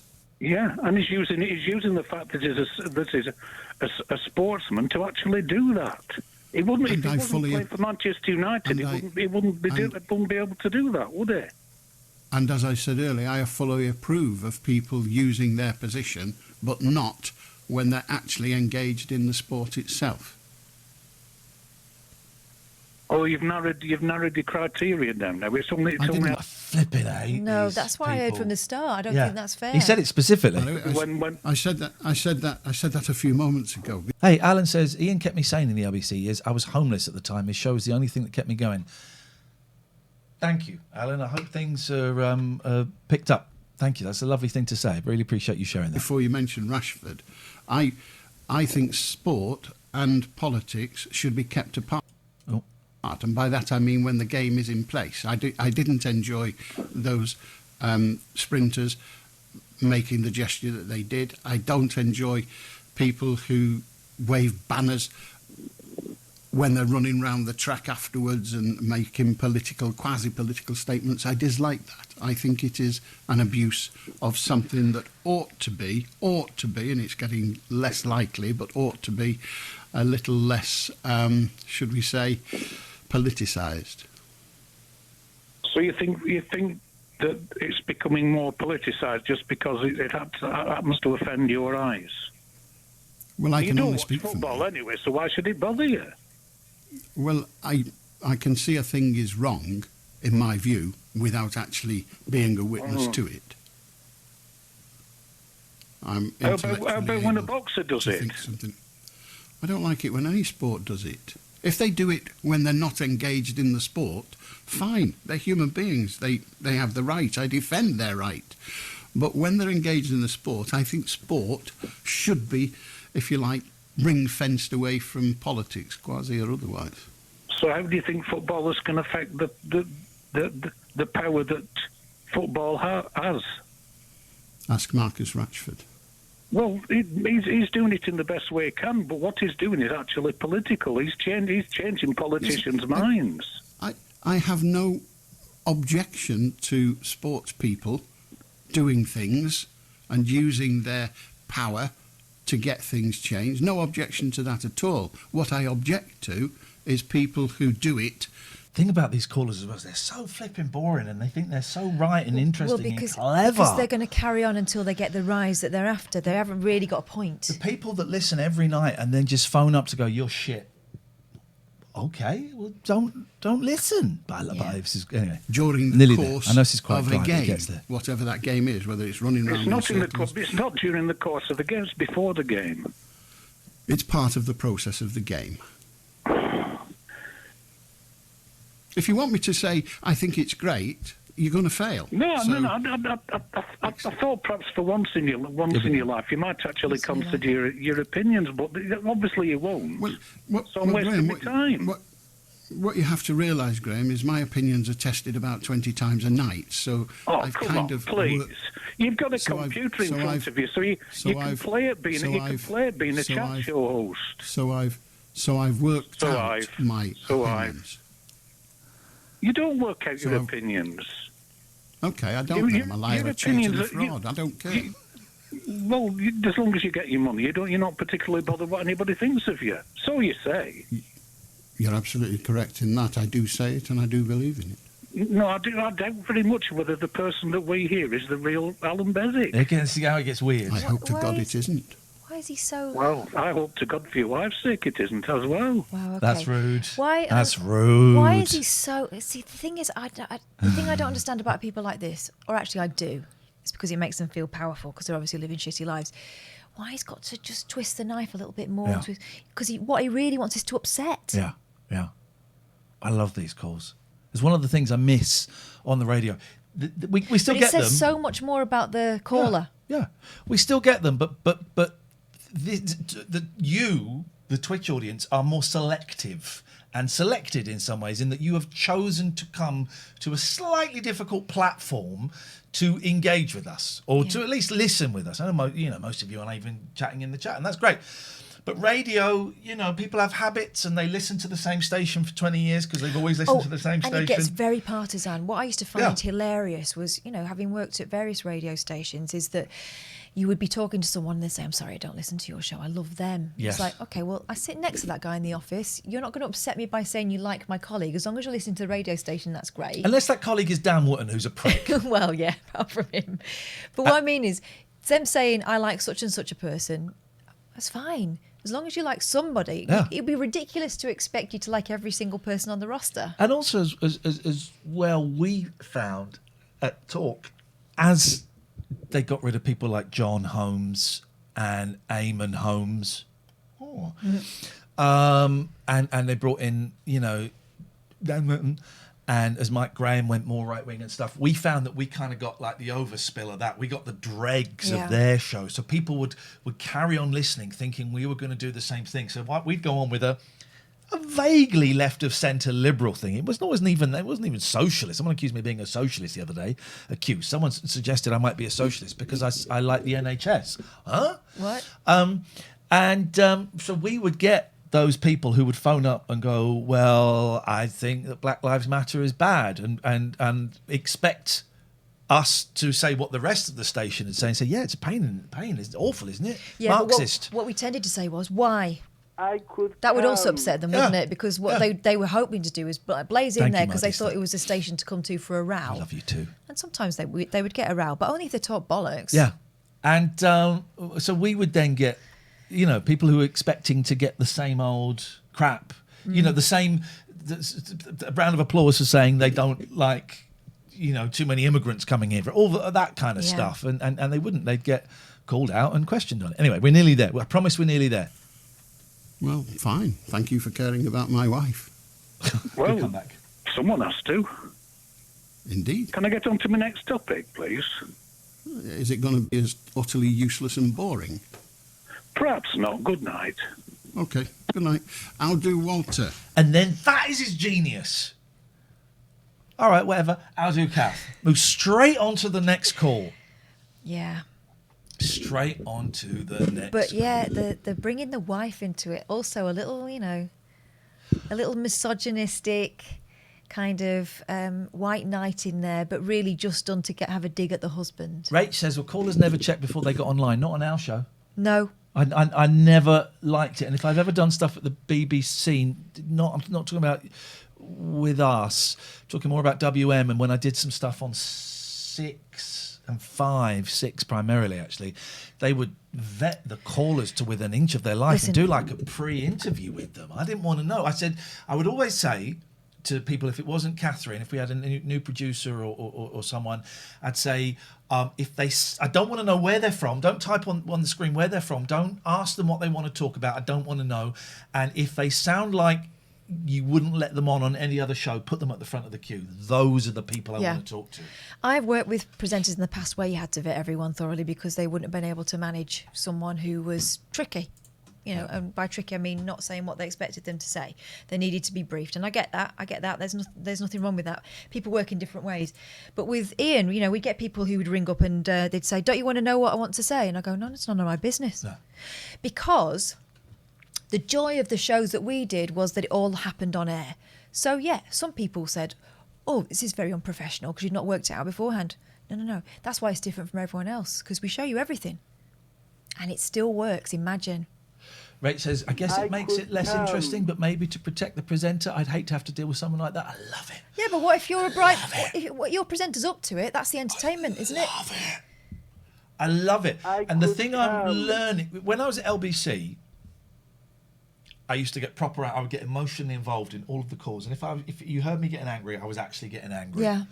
And it took a long time, towards the end of Absolute maybe, certainly by some point in 3CR, but maybe Absolute, where I realised I didn't actually have to get angry. What they said didn't. No, it was that thing. None of this matters. And so if someone phoned up and said, your wife's a whatever, that's not fair. Your mum's a slag. I go, okay, well, you think like that, or I would feign anger. You what? What? But then I could let it go straight away. But the great thing that Beswick does, I would still kind of get louder and louder. But the great thing that he does that I would take to a radio show now is that, okay. It's quieter, yeah. Well, there you go. Yep, go on. And I would I've done that sometimes. I love it, Rach. I love it. Those are the best calls. But here's the other thing, right? You get used to being able to hear those little giveaways. So yes. He would have called that bloke out way before. Boja, thank you. I'm not suggesting that Alan didn't. Maybe Alan did it for his own reasons. He's got his own style of doing things. But even taking that bloke's, he would have said something. Even taking that bloke's phone number, I would have got a hint, and I would have put something on. I would have put a note on. You can tell. Careful. Something like that. Yeah. But also, we had a lot of eye contact, didn't we, when I was producing you? And it'd be, we would be looking at each other like weighing the situation up all the time. But between us, we've got like 40 years of broadcasting, and a lot of that on phone-in shows. That's the thing that, for example, Sonny and Shay, that incident where they're still on air. I don't know how that's happened. I look forward to seeing the huge fine that station must get. But that's inexperience, yeah. and the producer, I believe, was inexperienced. Was a safe pair of hands, but that was it. That's inexperience. Yeah. From the first second of that call, my hand would have been on that fader, ready to go. The only thing that can be said about that was that they weren't listening. None of them. Because I would have clocked it if you hadn't. But it wouldn't happen that way. Cannot wait to read the Ofcom every time rebuttal. We got a new caller on, we'd both be like this, sussing them out. And you've seen us do it on there. We've seen us do it on here when we get a new voice in or an unknown call or whatever it might be. We suss them out. Those spidey senses, very rarely fail, very rarely. But with that was an example of someone not listening, but also being so on his own track that he was just ready for the next question the whole time, just waiting for his chance to speak. I'm talking about the presenter, just waiting for, right, he knew what his next question was going to be, he wasn't really listening to the answers because he was so intent on this flipping one talking point, which, by the way, God. Super Saint says, Mike Graham is great, it's all pantomime. Mike Graham's a really nice guy. He's always been so nice to me. And yeah, a lot of it is pantomime. He said to me, he doesn't believe most of what he says. But there's pantomime and there's just being on the legal right side of inciting hatred and division. And I think he's gone... personally, he doesn't give a shit what I think. Why would he? But personally, I think he's gone way too far. I think it's a dangerous pantomime that actually potentially puts lives at risk. I think is what that is. And that's not a pantomime I would like to be a part of. You know, the pantomime is me... You sent my mother's a slab? What? That's pantomime. You know, go in full alt-right to keep your job and cause division and hatred and fear. That's not pantomime. That's like Cinderella with S.I.N. starring Jim Davidson. That's what I think. And I just thought his show... And I've blocked him on Twitter now because I could see people were atting me and him and... Oh, they were always trying to pitch us against each other, not knowing that actually we got on all right. But I did block him because I didn't really want to get involved in I think what he does now, someone will play this to him, and I don't care. I like the bloke. He's always so nice to me. I think what he does now is awful. I think it's dangerous. I think it's lowest common denominator. I think it's for thick, stupid people who can't see it's pantomime. That's the danger. There will be so many people who do not get that he is playing a character. Is he playing a character? I don't know. That won't get it, and they take it at face value, and it incites racial hatred. There we go. But if you enjoy it, that's you. James Whale, for me, jumped the shark when he started calling a 16-year-old girl Greta Funbags. That was for me. That was when I thought, shit, man, you're in your 70s, I think, late 60s, early 70s. She's 16, and Funbags are tits. So you're basically calling her Greta sexy tits. Well, she's trying to. Yeah, that's kind of reducing her because she's a woman. But she's not even a woman. It's wrong on so many levels. It's I was going to say emasculating her. It's reducing her because she's female, but also she was a kid. 16 is a kid, and you can't. You can't make sexual kind of also, jokes like that about a woman, but a kid. I was going to say it would be ridiculous to do that about a woman. It's not 1978 anymore. Yeah. But to do it about a kid, come on. Trash says, which member of Take That could you take in a fight, Catherine? Which one? I know which one I'd enjoy taking on in a fight more. I would have to say Howard. I think I could take Gary. But again, it's the same thing with Ringo Starr. He's always sat down. He's going to punch you in the gut or you in the face. Jason is a good dancer. Robbie's a bit tough. I reckon Mark is tooled up. Mark. I reckon Mark has shanked plucky. someone. Mark is like a terrier. Yeah. I wouldn't mess with him. Yeah. Yeah. Howard would ruin you. What are we talking about now? Yeah. Gary would be a dirty fighter. Yeah. Yeah. I wouldn't mess with any of them. Gary would shout out instructions and get other people to do the fighting for him. I think would be the case. I wouldn't want to fight them. I quite like Take That. Although I do worry about Gary's big crowd that he's going to pull to his O2 concert. Well, he's the composer of Open Road. I got issues with Poseidon. I watched a documentary about them today, and they killed Snake Plissken, Kurt Russell. Oh gosh! They killed Kurt Russell on their crappy 2-bit boat, and apparently did some research. They did it in the 70s as well, and they had to have kids like swimming through electric water and going under fire and all of that shit. So Poseidon, Jesus, you guys make me puke. Talk about G-Law. Glaw.co.uk. If your spouse is making you want to puke these days, you can get rid. You don't have to be married forever, contrary to what your mum says. You can give glaw.co.uk a shout. There is a phone number and stuff like that, but why don't you just Google them? Yeah, just Google them. Go and look for them on Google. Same with abbycare.co.uk. But when you do that, mention this advert because you'll get 25% off. You're high, you won't. You're so high, you're going to say, I think I get paid 25% more because I'm high. So I'm not even going to tell you about them. Just go and Google Abbey Care. I don't care. Do what you want to do. Take drugs. I don't care. No, don't. We will not be advertising JPU records today. No, we're not talking about We're not talking about Happy Kids Christmas. No. The TLNA thing, because it's not tomorrow. Even here. It's not even here. It's tomorrow that they advertise with us, and we're doing the show Thursday lunchtime, and he asked to do it on a Thursday, and I forgot to say it was at lunchtime. That's his problem. It's your problem, Tom, and JPU, and all the cute kids on that great record. So do not go and buy it. And don't use the code TLNA to get 10% off. Do not go and Not yet. Wait till buy tomorrow. it. Do not buy it. Do not buy it. No. Where are the phone calls? I think we're being too entertaining. Shall I read some more Lynne Perrie? That'll teach him. Maybe in a minute. I do want to find out what happened with Andy. Randy Andy. 0203. Let's wait for it. I want a phone call. I want 2 phone calls before we go any further. 0203 286 6370. Oh, I was thinking. All you had to do was ask, apparently. I'll tell you what I was thinking. In just one. I love that picture. I love that picture. That's such a great picture. Doesn't look like you, though. Wrong colour hair and stuff these days. Hello, Kate. Yeah. Hello, Kate. As my boys now say, if they get it got it from a YouTuber, but when I took my boys home the other day, their mums, as soon as I dropped them off, the first thing their mum said was, "Boys, you've got to do your homework as they're coming in. You've got to do your homework." And my eldest went, "Hello, darkness, my old friend." Hey, I made tomorrow's podcast today, and it's called Obituary, and it's got a picture of your fairy on it. Which sounds wrong, but it's so right. Oh, you bitchy fairy. No, bitchy fairy. Anyway, you all right? Looking very happy with yourself. Yay!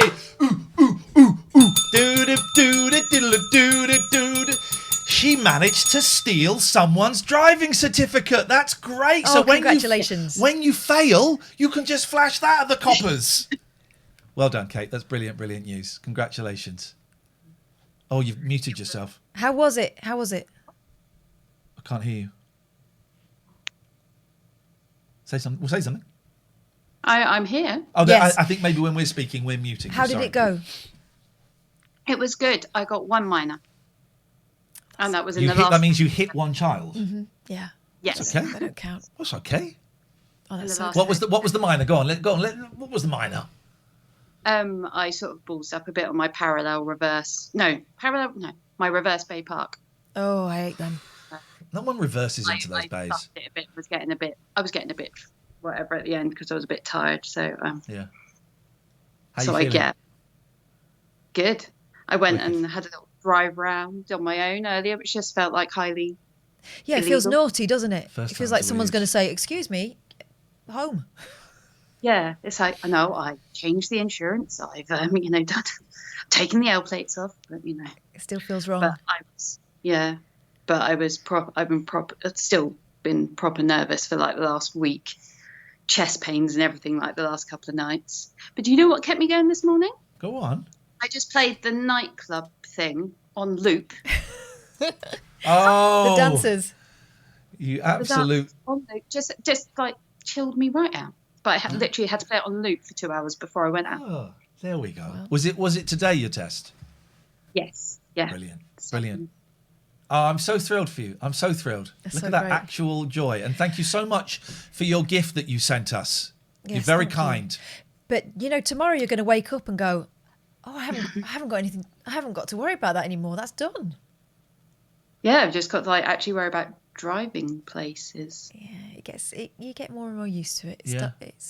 Enjoy the novelty for the first few drives of going, "Oh, there's no one sat next to me." You'll be the safest driver that you're ever going to be right now.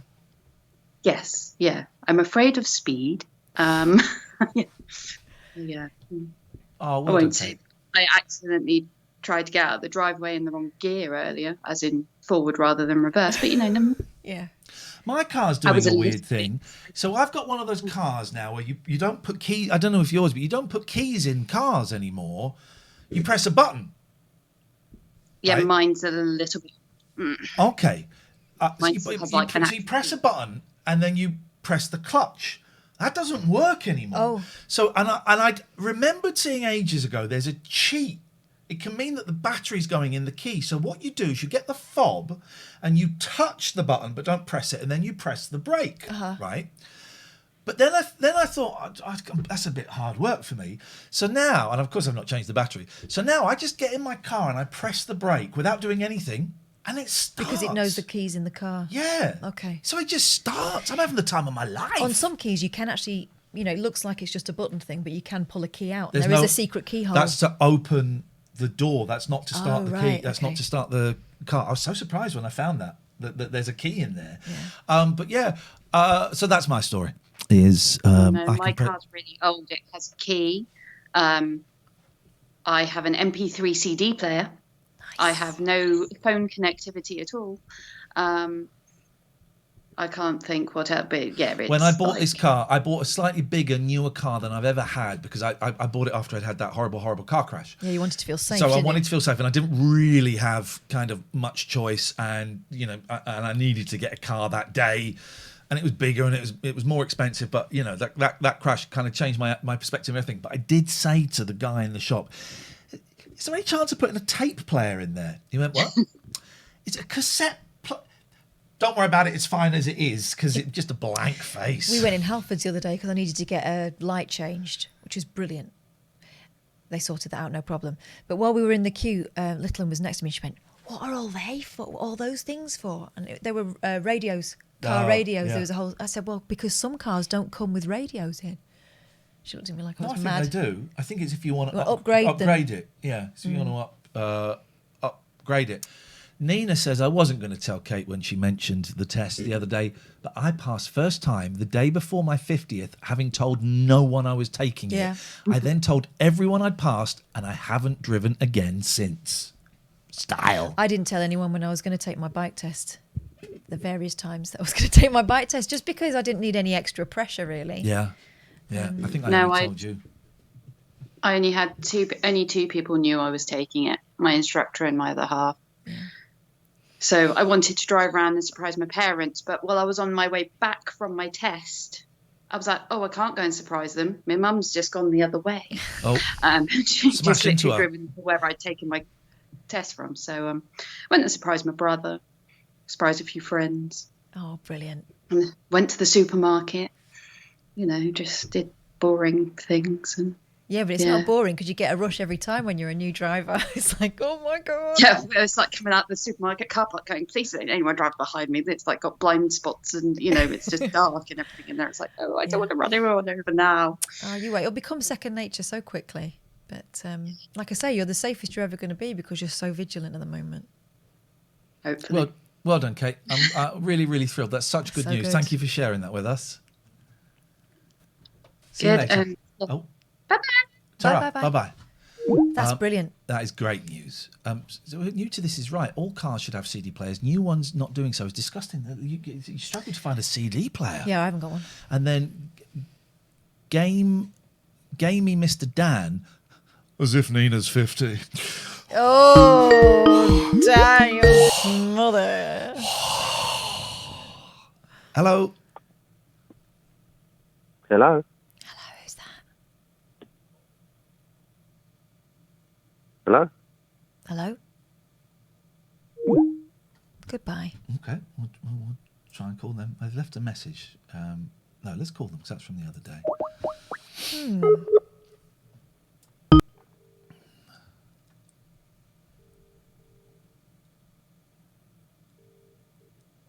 Guess Gaff's voicemail. The person... old bottler. I believe it is the old bottler.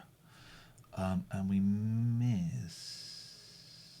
missed this call. I love it when people just ring up to see if we'll answer. Yeah, that's kind of why I've changed the phraseology of the titles. They're all just, call me now, call us, come on our stream. Gamey Mr. Dan says, well, that was taken the wrong way. I'm a girl. Hello. Still smooth. Hello, caller. Hello. Hello there. Hello. Yes, can you hear us? Not really, no. It's kind of breaking up. Okay, well, that's your end, not ours. How can we help you? Okay. Well, I think he's going to have to help himself to a new phone. We said the word smooth, didn't we? And then Yeah, this we go. happens. Of course, this happens. Hello, Paul.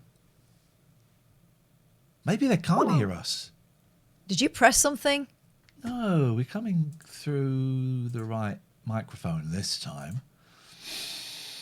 Microphone. Oh no, it's not.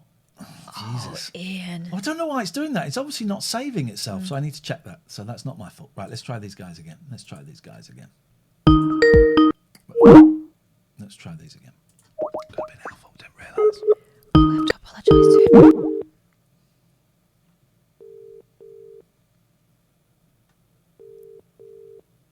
Please answer.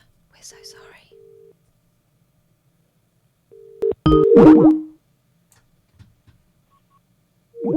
I don't know why it's making that because I've got it set there. Right, let's try that one. I could come. Thank you, Molington. Thanks, Welcome to Molington. Gift Gaff's voicemail. Ah. The Okay, right. person you're calling. Oh, that's Oh, that they're person. ringing. Hello. Can you hear us now? Hello, is that Ian? That was our fault, not your fault. We pressed the wrong button. It was Skype's fault, God damn it. Yes, this is Iain and Katherine. How can we help you? Hello, mate. You was just talking about me. I was the fellow that said you kept me sane when you was on LBC. Hey, nice one, man. How you doing? Oh, I'm good, mate. I'm good.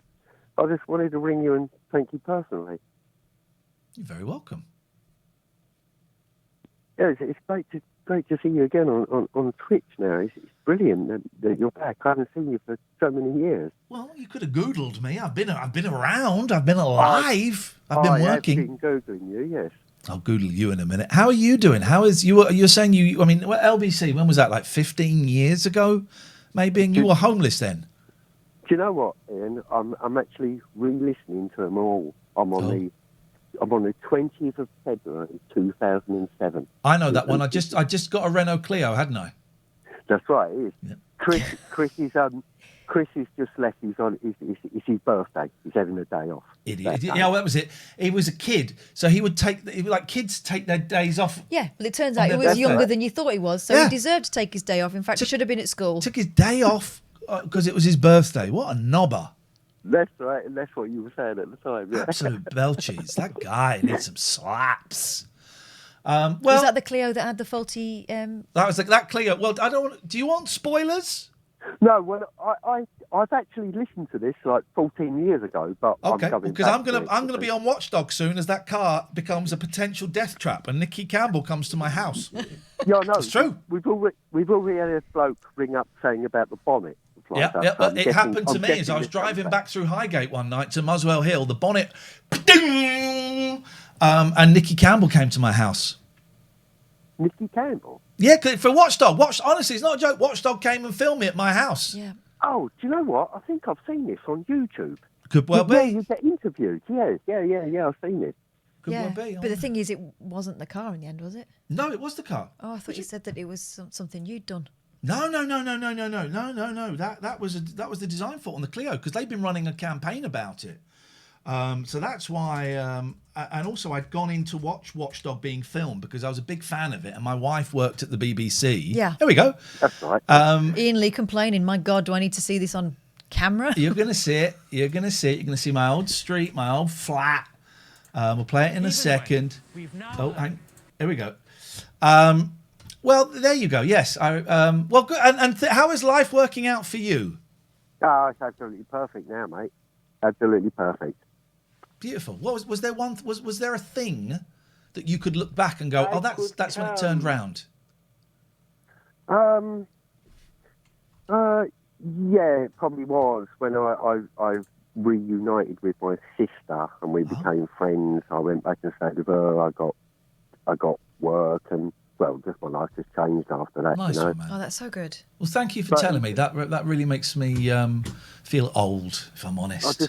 I just want to say that you really did help me out at that time. You know, when I used to listen back to them shows, listening about Tobias Pocket and such things. You know. The guy that invented pockets in 1968. Yeah, it's true. It's true. If you look at any pictures, people go, pockets have been around for years. I go, right, look at a picture of the Beatles before 1968. What do you see? No pockets. Invented in 68.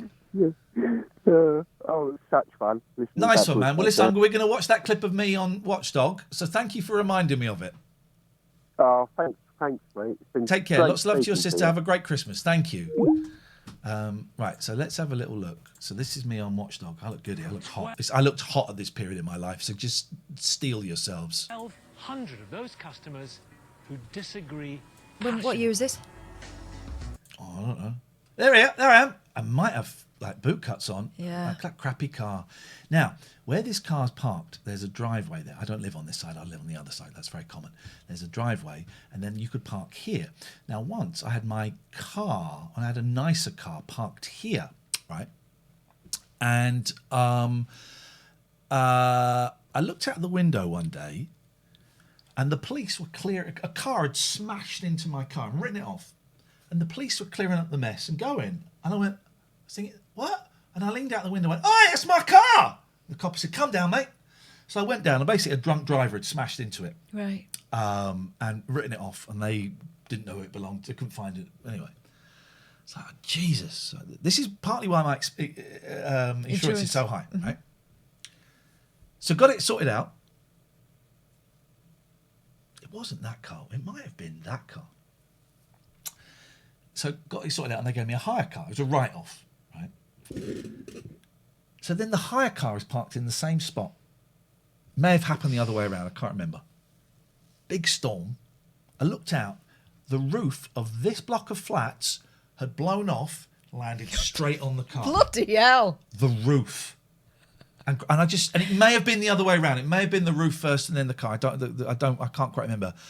And I looked at it and just went, oh, for fuck's sake. Oh, my God. This is... I was with my wife. I was with my wife then. I don't know if we were married. I was really calm. I just went, you're not going to fucking look. She says, well, it's not your car. I said, yeah. Same spot. Completely different thing. And... Then the insurance company started getting arsy about it. It was this was. What, are they suggesting that you drove your car into the roof? Because they couldn't work out. I had to do all the legwork because they were going to cancel my insurance. They weren't going to insure me. In the end, they did say at the end of my insurance, we think it's better. They didn't refuse me insurance, but they did say, we think it's better. You go and find another insurance company. Because I had to do all the legwork because they wanted me to pay for it. They wanted me to, and I said, well, I'm not. What, just for bad luck? Yes, I'm not paying for it. And I had to find out who owned the flats. I had to find out the insurance, the landlord, the freeholder, the insurance policy.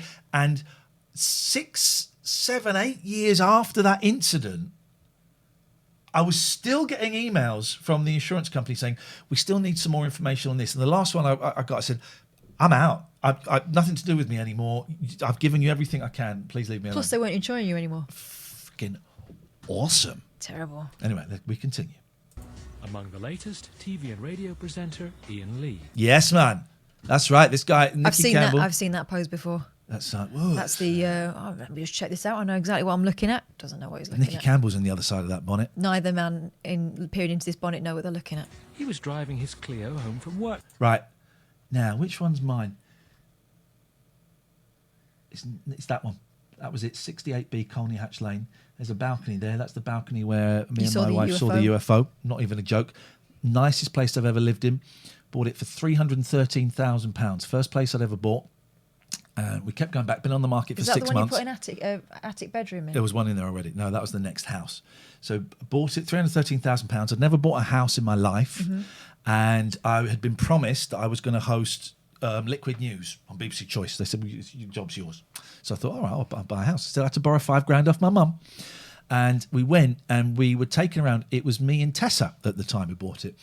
And we were taken around by this really sexy looking lady in tight dress. And once we'd said we wanted it, never saw her again. Instead, we saw a man called Felix. First name Felix, last name Felix. And he had no middle fingers. I know. So I'd went and seen this place with Tessa and we really liked it. And so I went back to see it again on my own with this young woman. And I said, we really like it. We want to buy it. I don't know what I'd do now. Oh, God. I said, do I make you an offer? She said, well, you can, but we think £313,000 is a fair price. I went, okay, pay that. I didn't know. It had been on the market for 6 months. No one was interested. Sold it.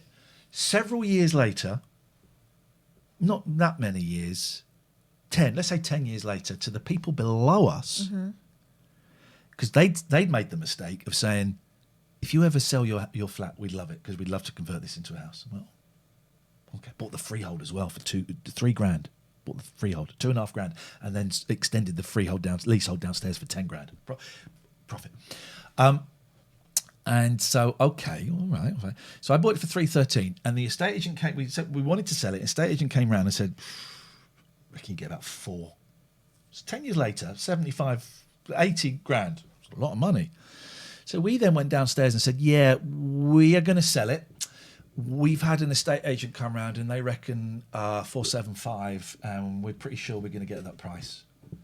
And they said, "How about $465 if we don't do it through an estate agent?" I went, "Yeah, sure, absolutely fine, not a problem at all." Boom. London prices. London prices. London prices. We continue. One night, a few weeks ago. Suddenly, an almighty crack. Hey, look at this guy. Who's this child? That's my front door. That's my front door. That's the balcony there where we saw a UFO. Sideburns. Loving it. Flush against the windscreen. I did say, and we had to do a retake, I did say it's a potential death trap. And he said, "We can't say that phrase on here anymore. It's just too Linford's-wood." And it was just terrifying. So you went to Renault about this, yeah? Yeah. They said, how fast were you driving? When did you last close the bonnet? And then said, well, yeah, that's your fault. What? So the idea was you could drive so fast it would blow your bonnet up? Yeah. Okay. Yeah. Actually, that might be it. I might not have shut the bonnet properly. Yeah, you told me that. Did I tell you that? Yeah. Oops. I look good there, though. I look good young. Look, not one grey hair. A little bit of grey in the Sydneys. Not one grey hair. Your fault for bad maintenance, for not looking after it, and there's nothing we can do. the bonnet flies open. So what about the knock-on effect for your insurance claim? Well, I took this into Renault to get a quote for a new bonnet. The bonnet's got to be replaced, £800. So I'm doing it through the insurance, which means £250 excess, loss of no claims bonus, and the premium's going to go up. So it's... You know what I mean, Nick? That's your sincere geezer. He's man chat, Joe. You know what I mean, Nick? I like Nick. You know he's a musician. Yeah. Banjo, innit? No, he does like big band. Oh, I thought he was folk. Big band. Big friend with Kate Robbins. Maybe. Second mention of Kate Robbins tonight. Big band music. He's done an album under a pseudonym. Okay. I like him though. It's costing me money, and that is making me even angrier because Renault know this happens. And it's making me even angrier. They will take no responsibility for this at all. Oh, did you see him? He was having a think. Look at that. They will take no responsibility for this at all. What are you going to do, Nikki? We'll see about that. But Iain is among scores of Clio owners. What are you doing? What are you doing? There's a cameraman sitting in your car peeping through the slat. Yes, man. They didn't get that letter. And they've told me on the phone, they've sent it to me, they've sent me a letter saying they've sent me the letter, and I didn't get it. That's not good enough, is it? Sending a letter saying, oh, your bonnet might be a little bit funny, take it in and get it done. Surely that's not good enough. I love how you're throwing it to him. That is how you do it. That is how you do it, guys. Nick. You're my only hope. That is how you do it, guys. Help me, Nick. You're my only hope. That's how you do it. That's how you do it. That's how you live La Vida Loca. Did you get it sorted? Or what? No, I think it was sorted by that point. All right. I think it was sorted by that point. As the cheapest car, I went to Car Giant, and I was a bit skint at that point. I went to Car Giant, and I hated buying cars. I don't remember what the previous car was. You're still not that brilliant, are you? When it comes to cars? No. I'll have that one. I have that one. And I just went, can I have the cheapest car you got, please? Okay. Oh. The olden days. Now, we missed some calls. Big Boy, I'd like to add you on Skype. What could possibly go wrong? Big Boy says, we'll call in a bit, just having a bit of nosh. No, we'll call you now, mate. Call you now, buds. Big Z. Big Boy. Where's Big Boy? Is he real? Of course he's not. Flipping it is Big Boy. It certainly is. Steve, hang on. I recognise that sofa. Hello, big boy. Where have you been? I can't get in because you've locked the cat flap. No, I've locked it. No, it's open. I've locked it so that the kids can't get out, but you can come in I always leave it open so you can come in. I miss you. Can you get one of the other pussies to go and check it? Because I couldn't fit through it last night. Lucky, can you check the cat flap for me? Big boy wants to come in. She doesn't like him. I'm not please there do at it. I'm not there at the minute. I'm out, but I'll be back later. All right. Well, what time are you coming back? Oh, I don't know, 4:30? As long as you don't bring any... I had another dead mouse down here earlier on, so just don't bring any dead animals and you'll get a good breakfast. It weren't me. I got mine from the kebab shop round the bins round the back. All right. Sounds like Joe... You sound like Joe Pasquale. No, I'm not Joe Pasquale. You should bloody know that. Okay, well, you sound like Joe Pasquale. No. And I know Joe Pasquale loves the corduroy sofas. Also, don't he sound over 18 months? Yeah. Cats age You quickly. know why, don't you? Because you cut my bits off. All right, big boy. Well, listen, you can come in any time you want. Okay, listen, can I just ask Catherine a question? Yes? If he keeps locking that cat flap, can I come and live with you, please? Yeah, of course you can, big boy, anytime. Thank you very much. Thank you, Biggers. Goodbye. Well, that's funny. I miss that guy. Didn't think he'd be quite that common, though.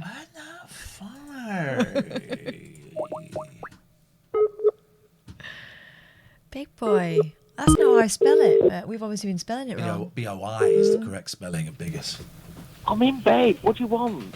You just called us a minute ago.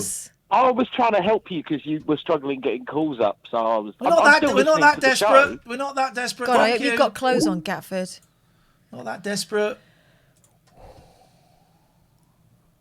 I don't know what that. Let's do that there. Okay. Donuts. It's good, that one. Hello? Hello? Hello? Oh, where are you in the toilet? How's it going? There he is. Hang on a minute. It's falling down a well. You, but, I'm just going to...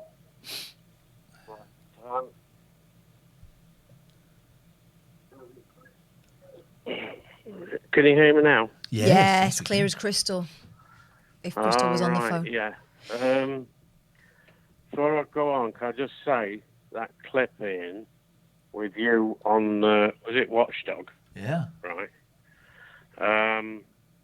You were superb as the classic Mr. Angry about his car. I knew the role. I used to love Watchdog. I can't watch it now for personal reasons. I used to love Watchdog, my favourite show. And when my wife said, I know Nicky Campbell, I can take us in one day to watch it being filmed. Oh, yes, please. And that's where the conversation about the Renault Clio took place. But thank you, Alistair. I appreciate that. It's very kind of you.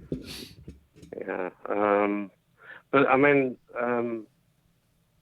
you didn't have to make much effort. I mean, I think that role came naturally. Angry Mona, you know, yeah. Angry Mona.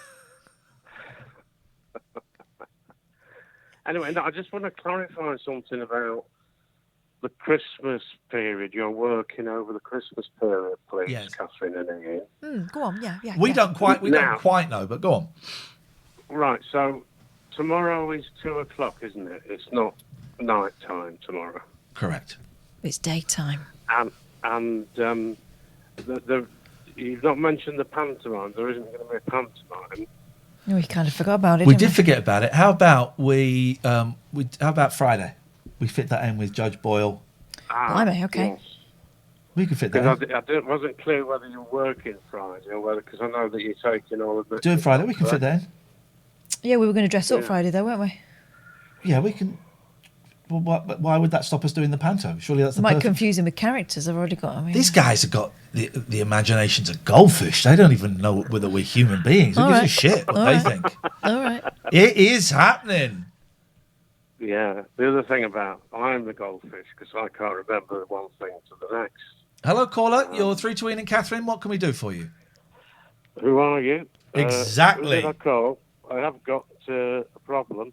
Is Anyway, amnesia real? Yes. Like you have not let me finish. The amnesia where you wake up and go, Who am I? Where am I? yeah. Is that real? Prove it. Show me. Shall I Google yes. Google it? Yeah. I had a client who... We are live, James P. 2228. Go on. Yeah, I had a client... Who's it? Who is it? What's going on? Who Yeah. presented to the team with complete amnesia to the point where he was claiming he didn't know who his wife was. But Jeff says it's real. I've seen the rice pudding tins. Amnesia, not ambrosia. Sorry, Alistair, carry on. Mystery patient in Manhattan Hospital. Faked.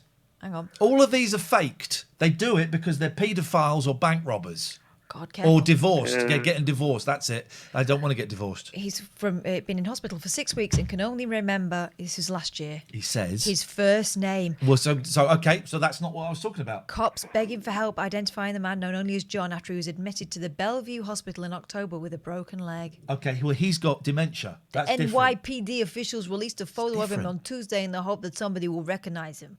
The man claimed he was born in Manhattan but didn't provide any more information. Well, then there you go. This guy knows stuff. Claims. So, okay, next case that proves actually the point that you've made, because that doesn't. Let me find you another. Dismissed. There'll be another Please one. carry on. Harold Bishop doesn't count, Sharples. Please carry on, Alistair. Yeah, so over a number of appointments, and including a clinic appointment, he was absolutely stuck with the story. He didn't know who his wife was. Please get me a new place to live because, I'm getting really frustrated with living with this woman who I don't know. I think they'd been married supposedly about 10 years. It was very, very odd. And there was some, shall I say, cynicism amongst the team about whether or not this guy was actually fake news or not. I don't believe it. Yeah. So, a man who woke up on a park bench unable to remember anything about himself has been reunited with his family, hospital staff say. Okay. Nurses at Birmingham City's hospital dubbed the man Steve, but it's since been discovered that his real name is Robert. He said he woke up on New Year's Day, found his way to a police station and was then taken to the hospital. A spokeswoman from the hospital said that he was fit and well. He's thought to be in his late 40s, early 50s. And has fit. That guy with the amnesia in room 72. He's so fit. I wonder if he remembers this. Oh, no, come on. And has a West Midlands accent. Robert had said he vaguely remembered having a sister. There we go. Stop. Next one, please. And had recognised the Wolverhampton Wanderers badge on television. Right, okay. So, again, I'll ask the question again, and maybe you can find a story that backs up your claim. Does anybody actually ever have what we would call pure amnesia? All right, here we go. Here's another one. No, I don't... Here we go. He doesn't look well. He looks like Peter Cook after he died. Thanks to tips from the public, physicians Thursday were able to identify a Scripps Mercy Hospital patient who was unable to tell them his name. Tick. The retirement-age man was brought to Hillcrest Medical Centre September 20th from the North Park area, according to San Diego police. They circulated a photo of the patient in hopes that someone would recognise him. Police did not release the man's name. Right. Read the story where it goes, he had dementia. They're in. That's it. Right. Who's dementia? How do you know? Can we let Alistair finish his story so I can phone back Paul? I'm finding evidence. I'm finding evidence of amnesia. You're not, though. You're finding sensationalist headlines and clickbait. You all right, Alistair? Is that a cough there? You haven't got it. No, I'm fine. I've actually had amnesia because I suffer from epilepsy, which is now thankfully controlled. But I did have a fit once where I actually fell down some stairs backwards, which was a bit dodgy. But when I woke up, I couldn't remember why or how I was there at that moment, and I was wearing women's trousers. Oh. Yeah. So. What kind of trousers are we talking? Well, like just slacks. Kind of elasticated trousers. Action slacks. Yeah. Mm-hmm. Yeah. So sorry everybody. Well, at least you had trousers on. Could have been a little bit worse. No, it was what happened. I'd been at a party the night before, and it was a housewarming party, and I'd spilt some hot butter on my trousers. Hot butter. So I had to get. I said to the girl that was in the party, and we were moving the house together. Look, oh yes, we took the trousers off to actually soak them, so I could get the stain out. And then I woke up in the morning, realised I didn't have the epilepsy medication. I said, look, I need to get me epilepsy medication. She lent me the trousers, but I didn't get to the medication on time. Hence, woke up with women's trousers on. Oh gosh, the indignity of it, Alistair. I bet you look gorgeous. Never got over it. So, I'm feeling up thinking about it. You're a pervert. Okay, never get over that. Well, anyway, you know. Oh, he's over it. Oh, is it quiz tomorrow or not? Yes, quiz tomorrow, and then on the New Year's Eve, we're going to be challenging the quiz makers. Mm. And so tomorrow it's 6-all. So tomorrow is the decider, and then on the New Year's Eve, we are going to be challenging the quizzers. And anybody who wants to phone in, Catherine and I will have challenges. I've got a couple already. Going to fill my fridge for Gatford, and I know what I'm going to put in there. Okay. so that it looks like. Oh my god. And it'll be a bit of fun, but Catherine and I will be betting. So we'll for example, with the fridge game for Gatford, I'll say, I bet he gets 3, and Kath will bet I bet he gets 5, or whatever. Uh-huh. And then maybe in some games it'll be like you versus Alistair, or me versus Lisa Maria, something like that. So tomorrow it is the quiz. And you set the questions. All right, enjoy the rest of the show. Ta-da. Thank you, Alistair. It's not up to us to enjoy the show. It's up for you. Thanks for not letting slipping out who it was. What did I say? Oh, I know. When? Oh, I didn't know. It wasn't that he was keeping a secret. He didn't know. Oh, shh. I didn't know. Anyway. We missed a call from this gentleman, and now that the microphone... We had terrible trouble. The audio... So the microphone for Skype wasn't set to this. It was set to like the speak. Get this, Paul. The audio for the Skype calls of us speaking wasn't set for these microphones. Was it the webcam? It was set for the webcam, right? So the other day, I turned off our microphones while we're taking a Skype call and said something about the caller that was meant to be private, and they heard it. Hello, Paul, are you there? I'm here, yes. Oh, there I am. Jesus Christ. Am I there? There I am. Yes. Festive Paul. Hello. That's a lovely treat. I bet you didn't hear that story I just told. Something about a microphone and saying when it was not on when it should have been on. He heard it. We didn't. He said the exact opposite. Meh. And it wasn't on when it should have been on. Well, that's the opposite. It was on when it should. Anyway, Paul, it's so lovely to see you, my darling. The Paul of all Pauls. Welcome, sir. Welcome, sir. Welcome, sir. Welcome. Yes. What's going on, man? What's going on? I'm almost on holiday. Hooray! Yeah. It's been a weird little corner of my life, actually. The past few weeks have been very bitty and strange, but yeah. How much are you? Because Paul and I occasionally WhatsApp each other, and I'm not going to say anything, but you said something in your WhatsApp. You revealed a part of yourself. Oh. That I was unaware of, and I just wonder if everything's all right. Yeah. Okay. More or less. Oh, okay. Yeah. Yes, I am. Yes. Ongoing. Paul was being charged with murder of 15 people when he stole a bus, and he was hoping to get a judgment, but they brought out more evidence, video footage of it. Yeah. Stole a bus, mate, and crashed it. I think I'm going away. Yeah, well, you got to be careful when you do these things. You got to be careful when you do these things. Okay, well, I'm glad, fingers crossed. Indeed. Yeah. No, Sue and I, we got pinged by the NHS app last week. Oh. So we're self-isolating. It's, strange business. I had to go. I didn't have to. I chose to go and get a COVID test today because it's almost definite that my kids have got it because everyone in their classroom is getting it and a couple of the teachers have been off ill. So I thought I'd go and get the Boots test. Now, I didn't realise that I think Boots do 2 tests.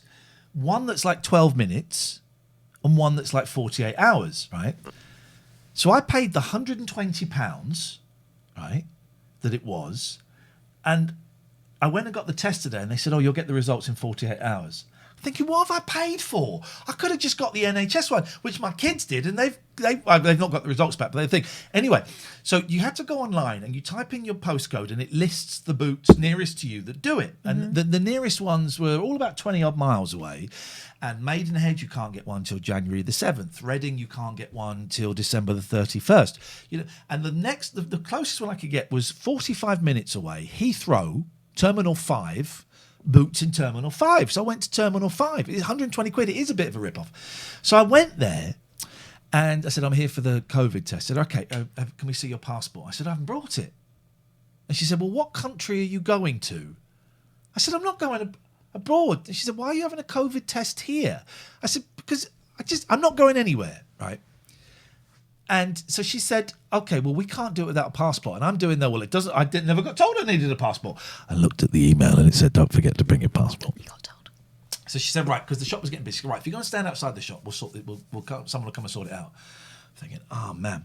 So then another woman came and she said, we can't do it without the passport. Everyone's very polite. And I realised I was prepared, thinking, this isn't going to happen. Mm-hmm. And I'm wearing the mask and I did something, Paul, that I did not want to do. And I went, right, look, I don't normally do this, but do you ever watch I'm a Celebrity Get Me Out of Here? Because I stole the strawberries with Amir Khan. And she went, yeah, I know it. So you're a celebrity? And I went, yeah, I am. Oi, mate. And so she went, and I had my phone and I was prepared to Google me and go on YouTube, right? And so she said, I'll go and get I was either the manager or the head pharmacist, and he came out, VIP treatment. Sir, it's lovely to see you, sir. Do you have by this point, I'd found an email that I'd sent ages ago to my accountant with my passport in. And I said, look, I've got a photo of my passport. Does that count? And he went, sir, of course. So then I went in and met this lovely young woman called Kelly, who was doing the COVIDs. And she said, so you're a celebrity. And I went, well. And the thing is, I'm in there now, and I can't go, no. I said, well, I've been, so were you in the jungle or the castle? I said, I was in the jungle. Who was in it with you? And you rattle through it, and until you say, Boris Johnson's dad, yes, I know. And then she went, you are the nicest celebrity I've ever met. I met that Tom Hardy. He was very rude. Oh. I met Rihanna. Beautiful. Very, very rude.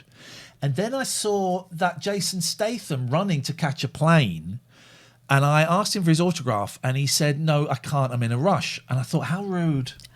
What a rude man. And you are the most politest celebrity I've ever met. Wow, it's because I want you to do something for me. I want you to shove something down my throat. Yeah. And she did. So, fancy being rude trying to catch your plane. Outrageous behaviour from the Straith. You think he is? From Nicholas Boye. He might have been off to save a plane. That's a fair point. It could be. Mark. Could be. Iain is better than Rihanna. Yep. Definitely. She didn't ask for my autograph, but she did then give me one of those cards saying, could you go in and do an online review of me? And I said, you know what? I'm going to sit out there and I'm going to do it. And do you know what I did, Catherine? Ripped it up and put it in the bin. No, I went and sat down and did it because she'd been so nice. So she was awful. I wrote a glowing report for her. Prurient questions. And I wrote a slating your fellow celebs. I wrote a glowing report and mentioned her by name and said that she was excellent and I hope that she had a Merry Christmas.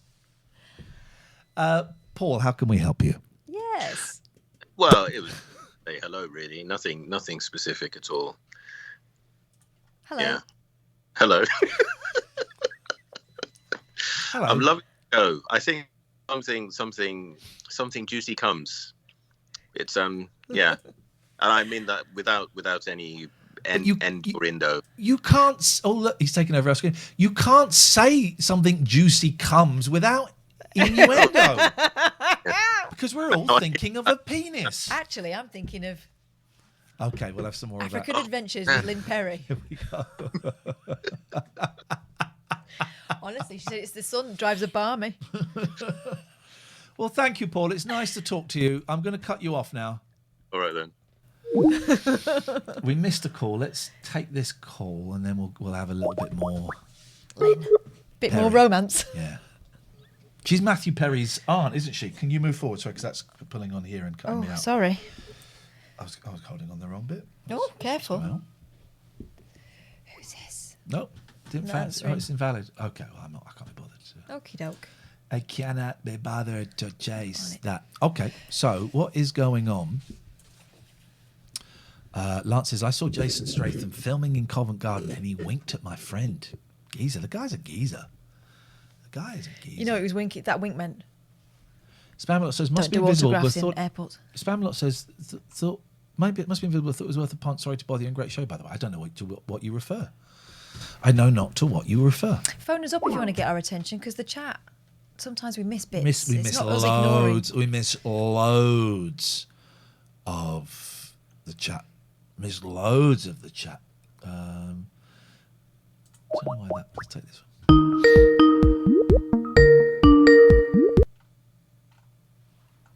Andy Ping Stratham snubbed me at a hotel in Scotland, said he'd been getting phone calls from Dodge Pots. If you've ever been snubbed by Strath, 0203 286 6370, give us a call and let us know exactly what's happened with that piece of trash. This is the Emperor from Star Wars, isn't it? Or Russell Brand.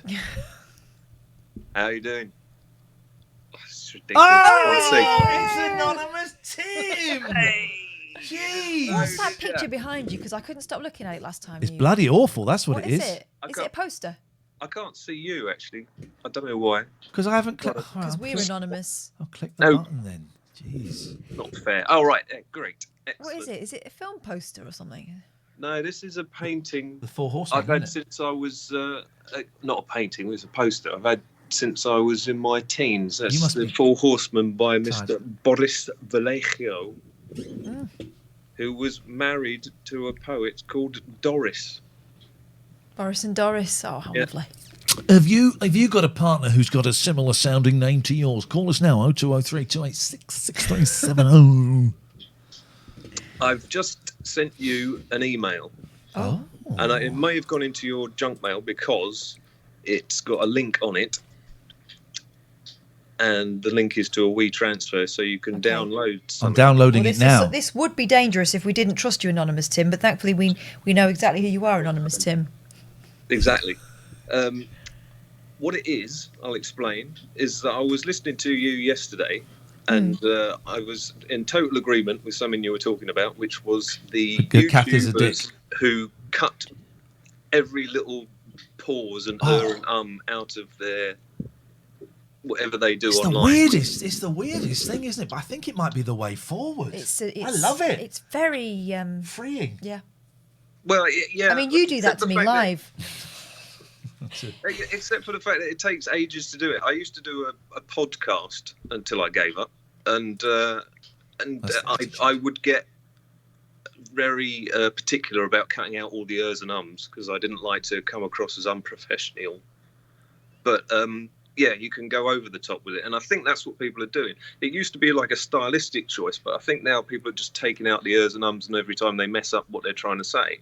So what I've done is tonight I waited for you to get to your adverts, the ones that you speak, the Abby, what's their names, Poseidon and all that. Oh, yeah. And I recorded it, and I've edited out all the spaces. Should we play it now?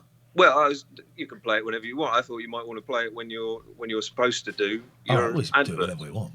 All right, we're going to do it because we do it once an hour. We've done it this hour. We'll do it in 4 minutes, and that saves us doing it. Yeah. Yeah. Beautiful. All right. And, thank you. Thanks, Anonymous Tim. Yeah, it took it from 1 minute 47 to about 1 minute 12. So that's how Beautiful. much time you save. Beautiful. See? The thing is, I love pauses because it just means doing less. Mm. Like Steve Allen repeats everything. I pause a lot. Do less.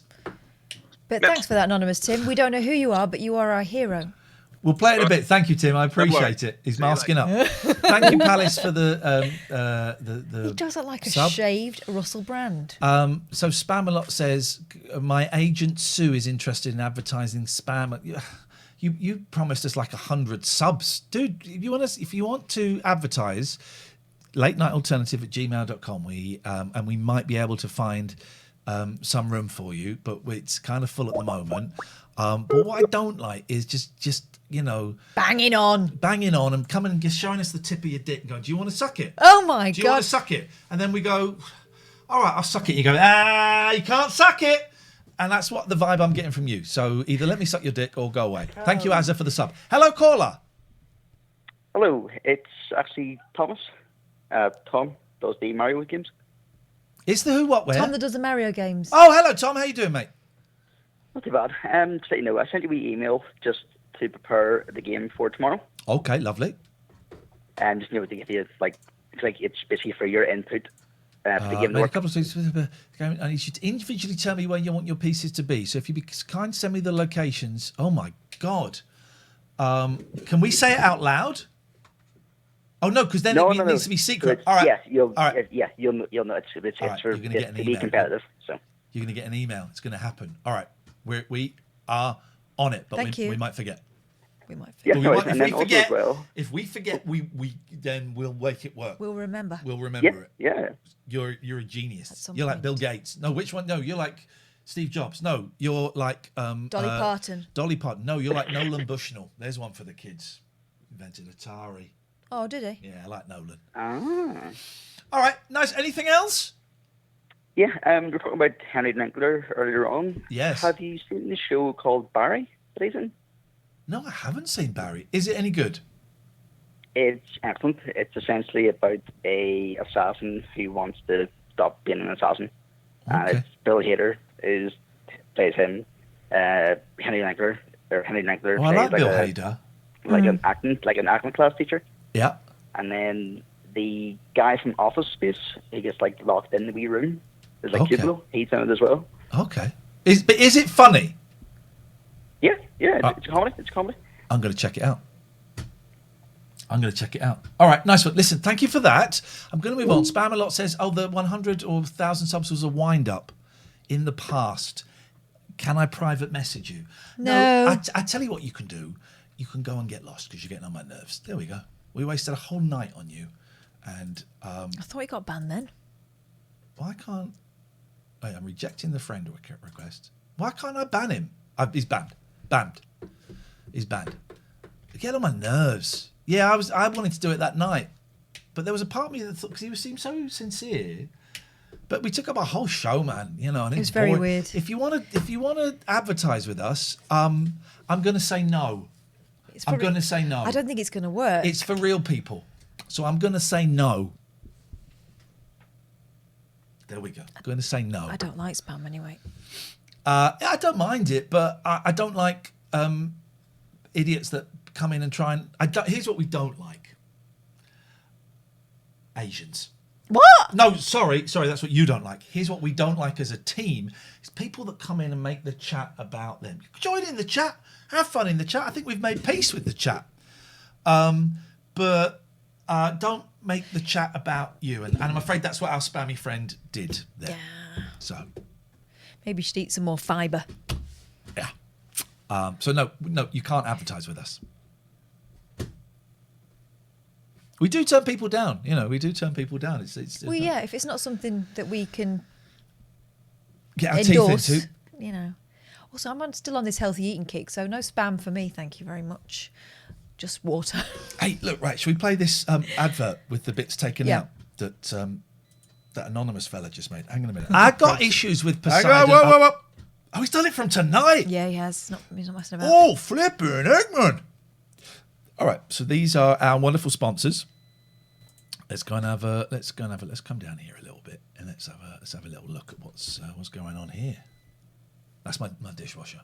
I got issues with Poseidon. I watched a documentary about them today, and they killed Snake Plissken, Kurt Russell. Gosh. They killed Kurt Russell on this crappy 2-bit boat. And apparently, did some research, they did it in the 70s as well. And they had to have kids like swimming through electric water and going under fire and all of that shit. Poseidon, you guys make me puke. glaw.co.uk. If your spouse is making you want to puke these days, you can get rid. You don't have to be married You forever. did that all in one contrary go. to what You your know mum why? says. Because if I pause, you jump in. Okay, all right. That's what I'm saying. No, you do this to me in real life. Does this to you? Or .co.uk a shout. There is a phone number and stuff like that, but why don't you just Google them? Go and look for them on Google. Same with abbycare.co.uk. But when you do that, mention this advert because you'll get 25% off. You're high, you won't. You're so high, you're going to say, I think I get paid 25% more because I'm high. So I'm not even going to tell you about them. Just go and Google AbbeyCare. Do what you want to do. Take drugs. I don't care. We will not be advertising JPU records today. We're not talking about Happy Kids Christmas, the TLNA thing, because it's tomorrow. It's not even here. It's that they advertise with us, and we're doing the show Thursday lunchtime, and he asked to do it on a Thursday, and I forgot to say it was a lunchtime. That's his problem. It's your problem, Tom, and JPU, and all the cute kids on that great record. So do not go and buy it. Don't use the code TLNA to get 10% off. Do not buy it. Do not buy it. No. Where are the phone calls? Oh, that's two middle-aged people having massive midlife crises. I was pretty happy with my performance. Thought I nailed it.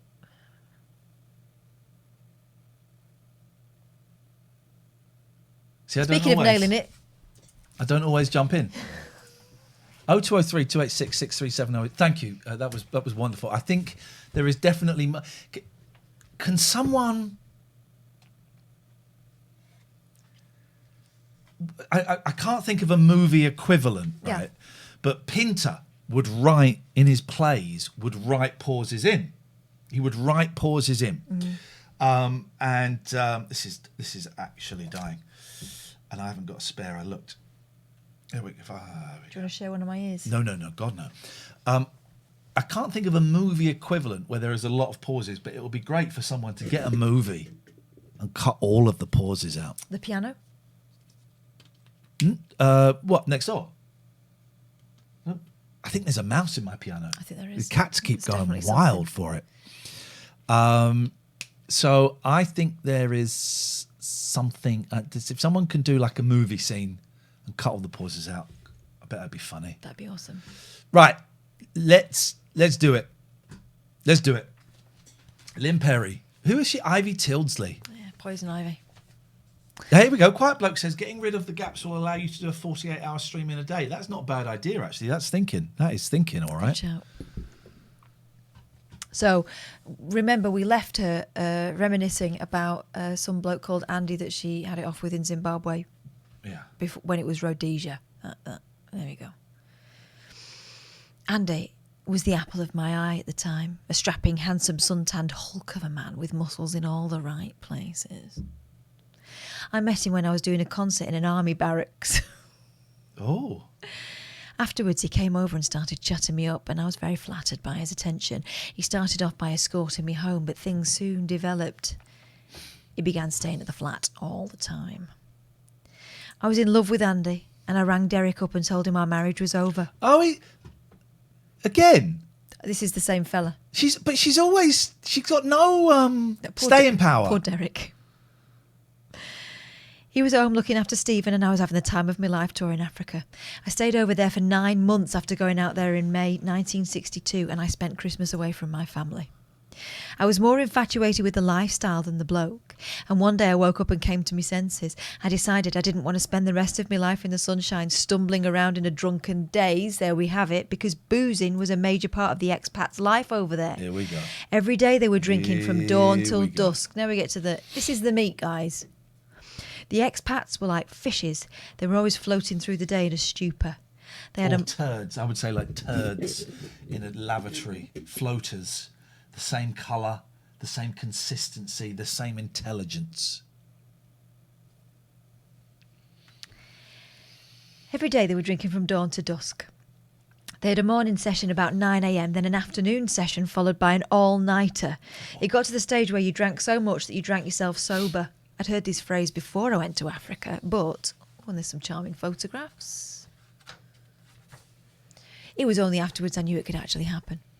Another expression I discovered was correct was mad dogs and Englishmen, because when you met anyone who's been out there for years, they're very vague, if not totally potty. That's not what mad dogs and Englishmen means. No, it means they go out in the midday sun. Everyone else it means takes shelter. They go out. Yeah. What? It doesn't mean that they're mad. What? I used to put it down to the sun scrunging their brains. Scrunging. What? She's got her own language. She's speaking uni-speak. But of course the day-long boozing didn't help either. I remember one morning coming down from breakfast and being greeted by a couple who'd moved out from Yorkshire. They said, "Lynne, oh my God, come along and have a drink." It was about 8:30 and I'd just got up from my breakfast. I said, "I'm not drinking." And they said, "We have hot gin and orange." What? I thought to myself, if that's not drinking, then I'm the Virgin Mary. Hot gin? There's a Kiss song called Cold Gin. Yeah. Which makes me think that perhaps hot gin is a thing. Hot gin. This was the day I started looking hard at what was happening to me. It eventually dawned on me that I was living in an alcoholic haze. Before going to Africa, I hadn't been a heavy drinker because in Britain you were restricted by the licensing laws. You cannot blame your orgasms and boozing on Africa. It was Africa. I began to realise that Africa was pretty boring. By the way, the front page of the Daily Mirror, have you seen it? No. Oh, it's great, look. Calls Boris Johnson a coward. That's have a quick look at this, sorry. PM's lax Christmas bubbles will lead to more deaths, say his own advisers, but he won't change the law and wants you to take blame for a killer third wave. He's such a coward. That's some front page. Am I saying it? That's some front page. Mm-hmm. Wow. There it is. And yet people think he's playing the game and he's a geezer and they are loving it. Anyway, sorry, I just thought that was... it's interesting. I thought that was something. Go on, so carry on. Africa's boring is a realisation. Back to boozy Africa or Spain or wherever. Oh, here we go. I knew there'd be something. Apologies for what happens next. It wasn't me, it was Lynne Perrie. It eventually dawned on me that I was living in an alcoholic daze. Before Africa, I hadn't been a heavy drinker because in Britain you were restricted by the licensing laws. I began to realise that Africa was pretty boring and it was so dull that the only thing to keep you occupied were drinking and messing about. The blacks... Oh! Whoa! Used to do all the work and we used to just sit on the veranda all day, maybe occasionally dipping into the swimming pool to cool down. I realised I couldn't live like that all the time. Please tell us by that you mean you couldn't call them the blacks. Let's hope so. Getting over to Africa was an adventure in its own right in those days. My first trip in 1961 took 35 hours and entailed 7 stop-offs. Blah, blah, blah. I don't think we really want to know about her travel arrangements. Oof! We don't, do we? No, no. I want more... I want to hear her make amends for her casual racism, maybe casual and kind of tiny letters, or about shagging. There we go. The book they could not ban because no one had read it. Here we go. The sun certainly boosted my sex drive, and during my time there, I also had a brief fling with a garage boss called Ted. Mudsticks Webster. Oh, God. Mudsticks Webster sits down and says, "Why did the publisher not change that bit?" Because this is old. Of the time. This is an old book. I would guess not that old. I would guess 90. Let's have a little look. 94. Why is this Corrie lady in Africa? Because she was doing tours. Singing. You heard her sing earlier on if you were paying attention. It's fake Sheila. She's just tuned in. Okay, well... Worshipping blackness and sodomy, we have gone full circle. That will mean something if you were with us at the very start. If not, that will sound like a horrible, horrible sentence. But I'm happy with that sentence. Anyway, so Ted, he was about 10 years older than me. His wife had died. Okay, good. But she's still married, right? Yes. Okay, good. Poor Derek. I feel really sorry for Derek. I know that she's angry towards Derek because he's never made a orgasm, but this is the way she's treated him... I mean, I'm surprised he's not done one. He's back at home looking after the kid while she's out shagging everyone in Africa. Well, everyone who's white. Anyway, his wife's died. He took me to his mansion home after one of my shows. He must have been a millionaire. Garage boss. And his house was fantastic with fabulous swimming pools outside. His name was Derek Halfords. We ended up making love. But it probably only happened because... Was it in the afternoon? Doesn't give us a time, unfortunately, but I bet. Suspicious. Was it her reigning in Africa? Matty, shame on you. I did not purchase this book. It's Ian's. But you were there when I bought it because we were talking about her and I went, didn't she write a book? I'm going to buy it. Oh, yeah, there was that, wasn't there? I can't remember why we were talking about her, but we're always talking about Matty her. says he's sorry, Riri. Anyway, so it only happened because she was so overawed by his tremendous wealth. He had a servant called Fred who did all the chores, and I was really very flattered by all the attention. Soon after my arrival... Fred, could you lick Lynne Perrie out and make her come, please? I need to go and fix a car and count my money. Soon after my arrival on the dark continent, someone gave me the nickname Auntie Radish. I don't want to know why. And it stuck. I used to tell the story of how I got the name in my stage act. I'd say, Auntie Radish me, daft as a brush. When I got here, I ran straight down 3 flights of stairs and lay down in the sun. I said, burn me, and I waited a bit. The sun didn't half burn me for being so stupid, and I finished up in hospital for 3 days with 3rd-degree burns.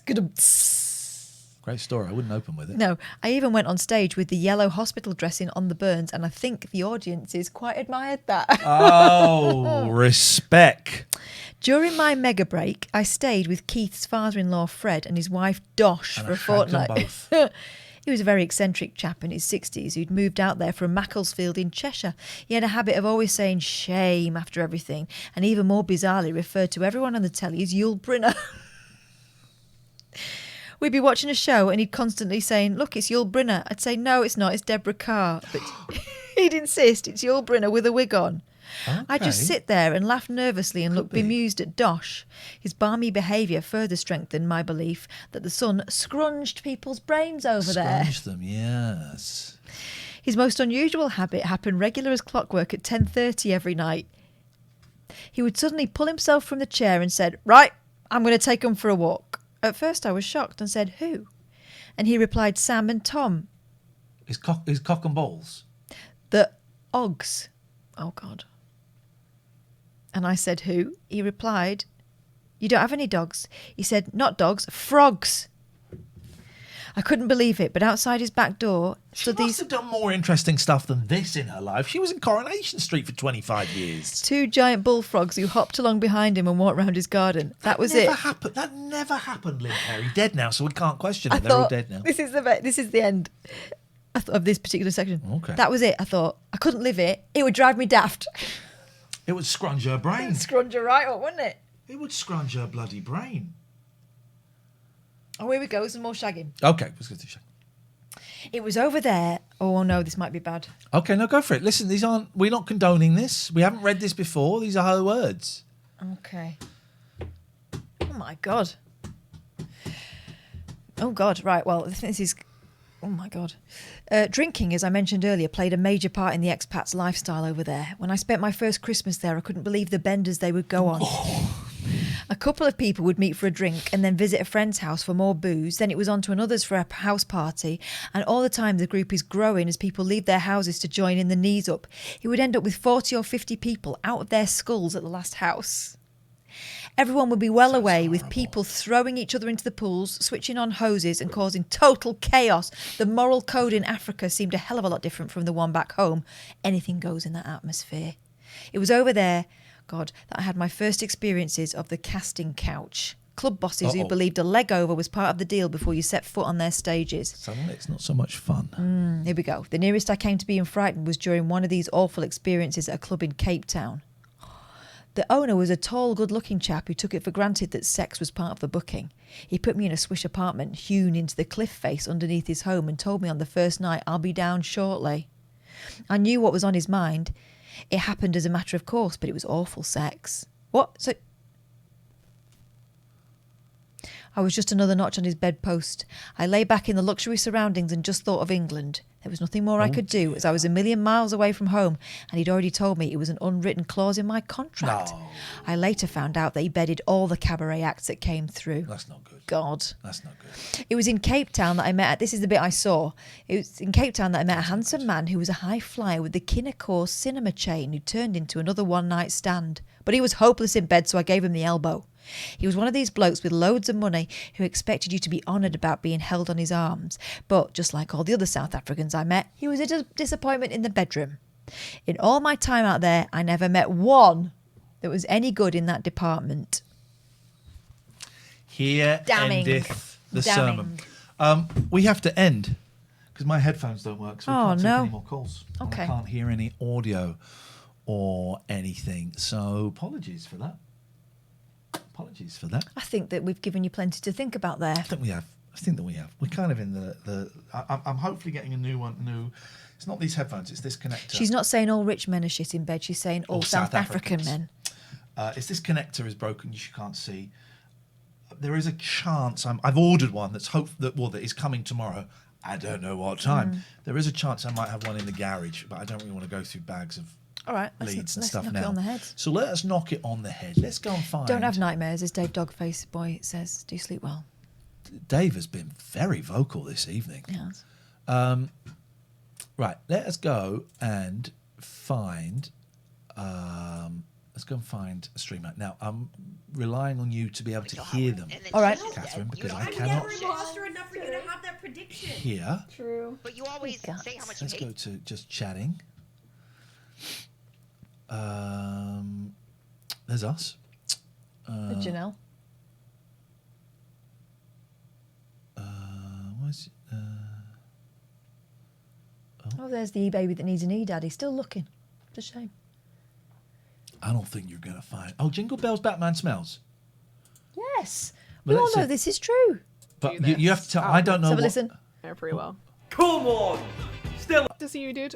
Good I'm luck with your Deanna, exam. and I often struggle with very basic video thank you game for being physics here. and It was getting nice to meet furious you. with myself. My favourite types of games are spoops, story, Why and would you anything look at cute. the My game? other Man, I talents used to go include my mouth. handstands, self-deprecating jokes, and being Right, I'm able not to saying do I'm one not pull-up. saying I go out of my way to eat boogers. That's It's your not call what I'm because I saying. can't hear. If you Yes, don't- bold yes, kid. and she's a Brit. All I'm right, just saying, let's go as for an Diabba. adult, I know what a booger tastes like. Sorry, guys. She knows what a booger tastes like, she's saying. Well, she's not British if she's saying booger. I think she's appealing will to the examine masses. your boot I cannot. for the cost of a round trip Here? flight and obliterating twat tax. Did you can't just hear learn what anything. twat tax is? If you do it, I will, I don't know, something embarrassing. So Do I you get to say choose? something. I'm just checking. Huh? She's talking about twat tax.